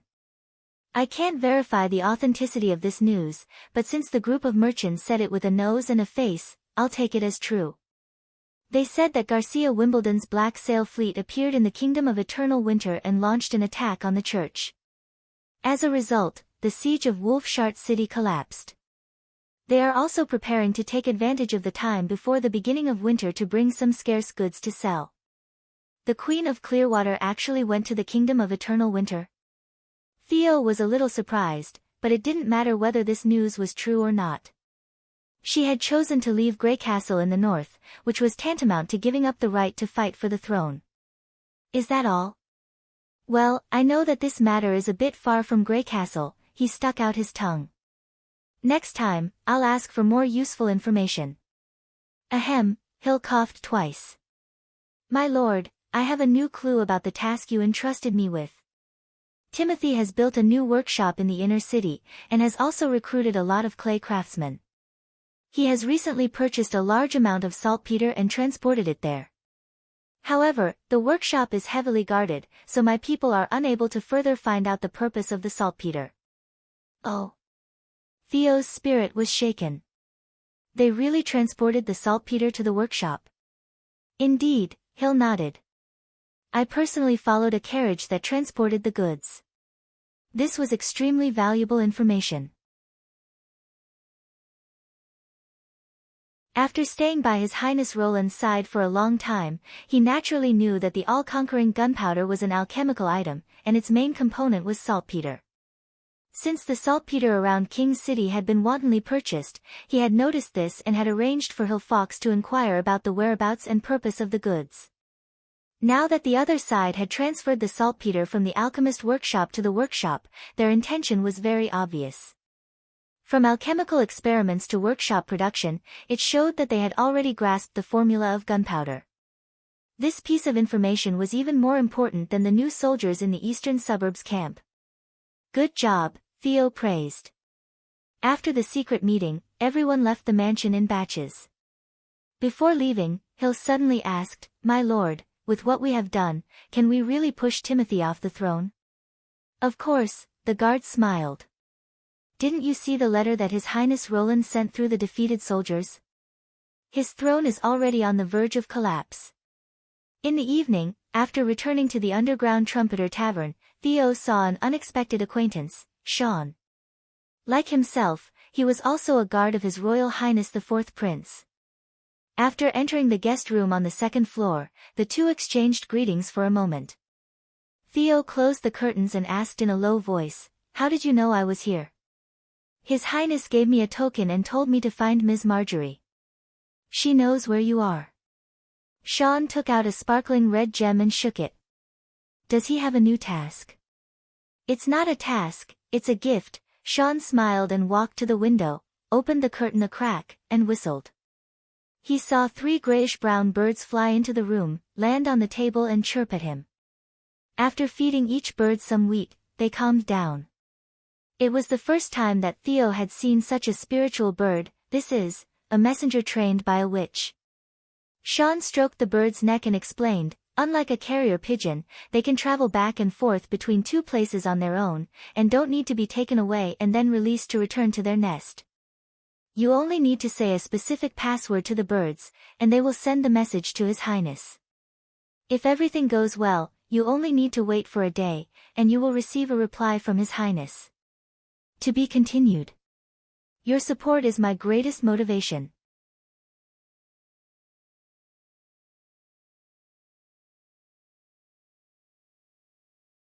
Chapter 301. Ow, ow. Maggie was fiddling with her wings and tail in the backyard of the newly repaired castle, spinning in circles for everyone to admire. Although he had already learned about the whole story from the witches, when Roland saw Maggie for the first time, he was still shocked from the bottom of his heart. This giant brown-skinned bird was 10 meters long, including its tail, with a wingspan of nearly 15 meters. It was similar to the wings of a bat, and under the sunlight, he could clearly see the blood vessels and skeleton under its thin skin. Probably because of its long body, the giant bird had 4 limbs, the thickness of an adult's arm, with claws at the end for support. The most eye-catching thing was its head, with 3 triangular eyes on both sides of its head. In addition, the whole face was a bloody mouth, not a common beak of a bird. When Maggie opened her mouth to speak, her mouth opened and closed, revealing a circle of sharp teeth and a long tongue, causing the other witches to let out a burst of exclamations. This is the Devil's Mount. Leaf sighed, fortunately, we didn't encounter such a monster in the barbarian land, otherwise none of us would have been able to escape. If it hadn't evolved a new ability, I'm afraid I wouldn't have been able to come back. Nightingale touched Maggie's smooth neck and said, I'll prepare a bag of charcoal grilled fish slices for you every day. Ow! I know, you need to pour more honey on it. The giant bird's tail swung more cheerfully. Those fish slices were obviously mine, Roland sighed inwardly, taking the food from the kitchen to reward others without permission, don't make it sound so dignified.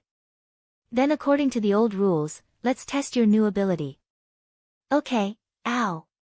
After a whole morning of tossing and turning, Roland obtained the detailed abilities of Maggie's version of the strange beast.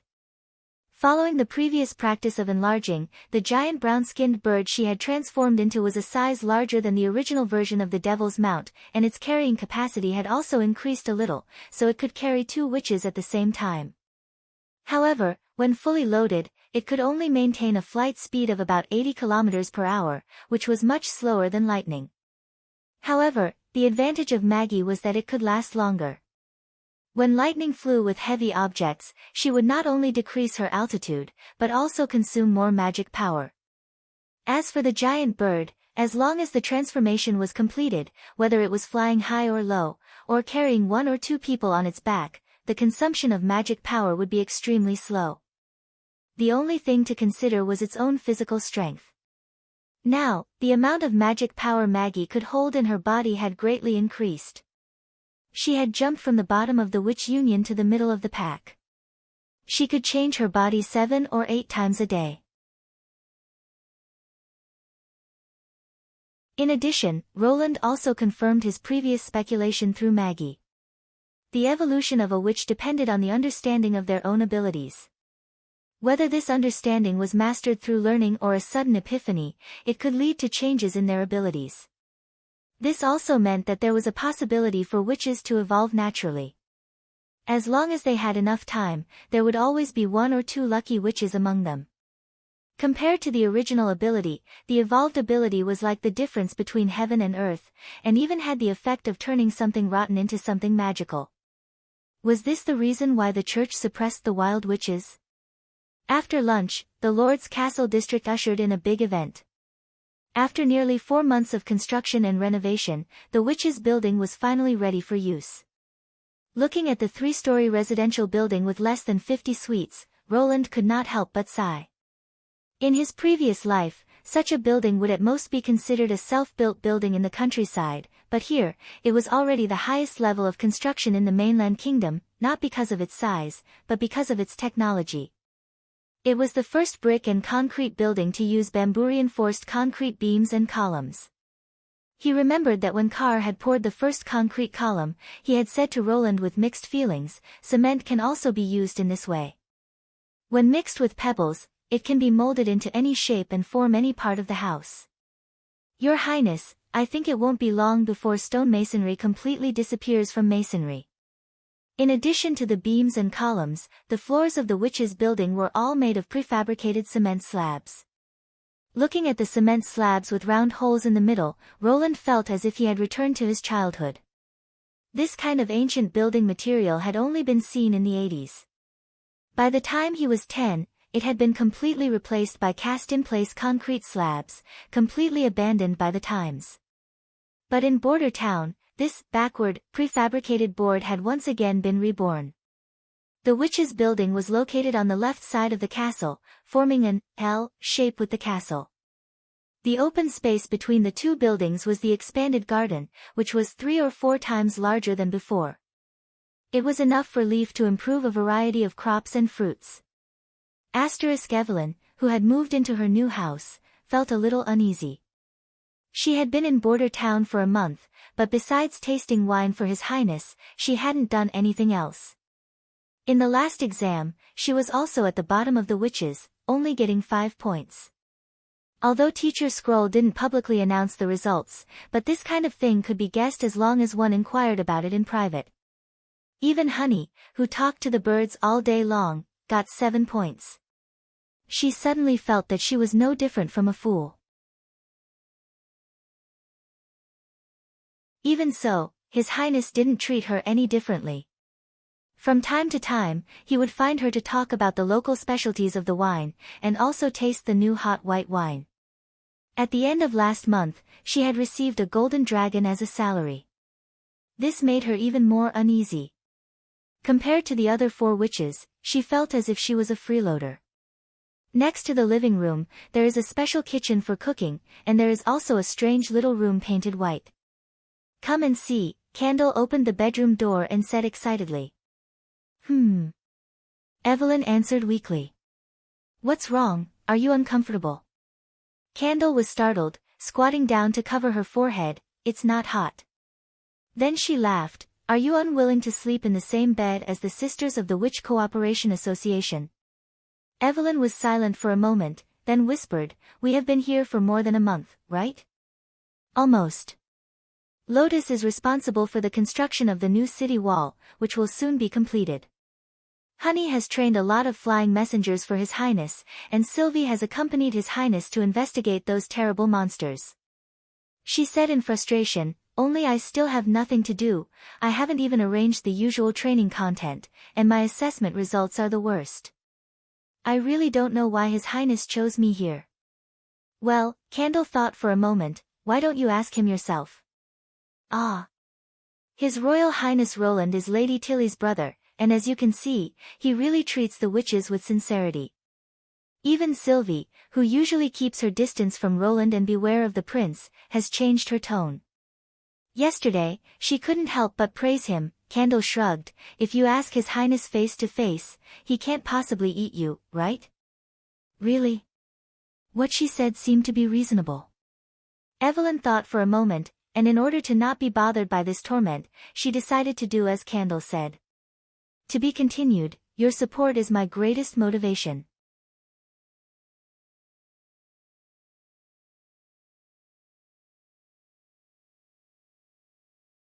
Chapter 302. The day after the witches of Sleeping Island moved, Roland called the City Hall manager, Berev, to the office.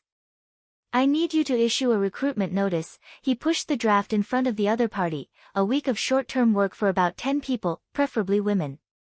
Berev picked up the paper and carefully looked it over. "Your Highness, what is starch?" "You know wheat flour, right?" The manager hesitated. "Do you mean coarse flour or fine flour?" "After grinding the wheat grains, they can be baked into bread or baked into wheat cakes, but what you eat is fine flour that is further sifted to remove the bran. The output of the latter is only 60% of the former, and the baked bread is softer, but the price is very high, only the great nobles can afford it." The most satisfactory thing about this former assistant finance minister was that he had a full understanding of all kinds of low-level goods. Because of the backwardness of agriculture and the scarcity of food, the same thing was eaten in different ways at different levels. For example, the most common wheat, the commoners ate it directly by peeling the wheat grains and cooking them into porridge, which maximized the use of food. However, some residual wheat husks and gravel would also be cooked into the pot, which often caused a crunching sound. The lesser nobles were more particular. They would order people to sift the wheat grains and remove the gravel, grind them into coarse flour, and bake them into bread and pancakes before enjoying them. Further up the hierarchy were the wealthy nobles, and for these people, food was no longer simply a tool to fill their stomachs, but a means to pursue delicious enjoyment. The kitchen would further sift the wheat flour, remove the bran, and obtain a snow-white fine flour. The baked bread would be cream-colored, and not only would it have a delicate texture, it would also taste much sweeter. Starch is made from the fine wheat flour, which is further purified and processed. Roland spread out his hands. When you recruit people, I will send someone to tell them the specific process. Continue to process. Berev could not help but stare. How much wheat will be used? I don't need too much, 300 or 400 kilograms. Roland paused, then changed his words. A basket as big as my table will be enough. He nodded and asked, why do you want as many women as possible? Because they are more meticulous in their work. Moreover, I want to see more women go to work, rather than idle at home. Roland suddenly thought of something. At present, the universal education carried out in border towns seems to be progressing faster in the girls' class. Although the main person in charge of the Ministry of Education is Lady Scroll, the situation is indeed like this. Apart from taking care of the children and housework, there isn't much they can do, so most of their time is spent on learning how to read. If that's the case, I request that after the next round of assessment, the city hall you're in charge of must recruit a batch of female apprentices and gradually increase the proportion of female positions, Roland ordered.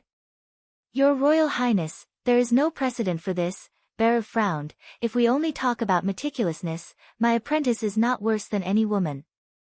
If there is no precedent, then create one, Roland said bluntly. This is also the simplest and fastest way to increase the labor force without increasing the total population. If all the women can take up the task of building the town, my available manpower will double. What you have to do is to guide people to change their minds. As long as the pay is attractive, I think they will come forward one by one. After Berev left, Nightingale laughed in the prince's ear and said, what delicious things are you going to make? Starch? No, it's not for eating. Roland took a sip of tea. Although in the process of processing, you can indeed get a good ingredient. He soaked the fine wheat flour in water, then kneaded and scrubbed it until the water completely turned white, then changed the basin of water and continued. The last remaining sticky substance was the gluten, which could be used to fry or stir-fry. It had a soft and elastic texture. After it was out of the pot, it would be smeared with honey or sprinkled with spices, and it would be delicious. But Roland's focus wasn't on the food. After the milky white water was sifted and left to rest, the precipitated starch was also the main material for making explosives. Under the conditions that nitroglycerin had not yet been tested, and there was no way to talk about TNT, nitrostarch became the easiest high explosive to make, and the manufacturing process was exactly the same as nitrocotton. The finished product had low sensitivity, and could not be ignited by open fire, so it needed to be detonated by a detonator. Its power was higher than TNT, and it was widely used as a substitute for the former during the two world wars. With high-purity starch, those alchemy apprentices who were familiar with the nitrocotton manufacturing process would surely be able to quickly produce a batch of nitrostarch. After lunch, Roland was planning to go back to his room to take a nap, when suddenly there was a knock on the office door. Usually at this time, it was Anna who came to find him. His heart thumped twice.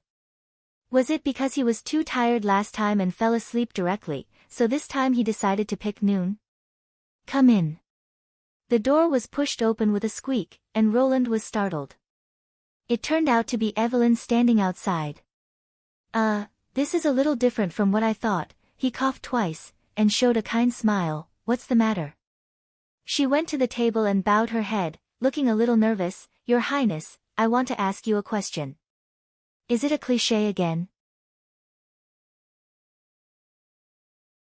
But in the spirit of treating comrades as warm as the spring breeze, he smiled and said, "What question, you can ask. Why did you choose me to come to Border Town?" Roland was slightly stunned. Could it be that she thought the wine was bad? "My ability is neither as good as Sylvie's, nor as practical as Lotus and Honey's," she whispered. "If it's just wine tasting, the monthly salary of one golden dragon is enough to hire a professional winemaker from the king's city.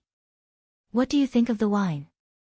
"At first, I think it's too hot, but as I slowly drink it, I can accept it. As for those mixed with ice, juice, and sugar water, the taste is richer. But this is just my personal opinion," Evelyn replied cautiously. "My family's tavern only sells cheap wine and watered ale, so I don't know the inclination of the nobles." It turns out that she's not suspecting that there's a problem with the wine. The prince quietly breathed a sigh of relief.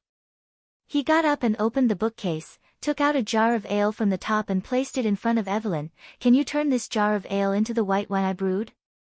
"I think it should be no problem." She held out her hands and held the jar, and soon the dim yellow wine inside began to change. With the emergence of bubbles, the ale became more and more clear, and finally became as transparent as plain water, but Roland could already smell the rich aroma of the wine. He couldn't wait to dip his finger into the wine and put it in his mouth. It was bitter and hot at the same time. This was the taste of high alcohol.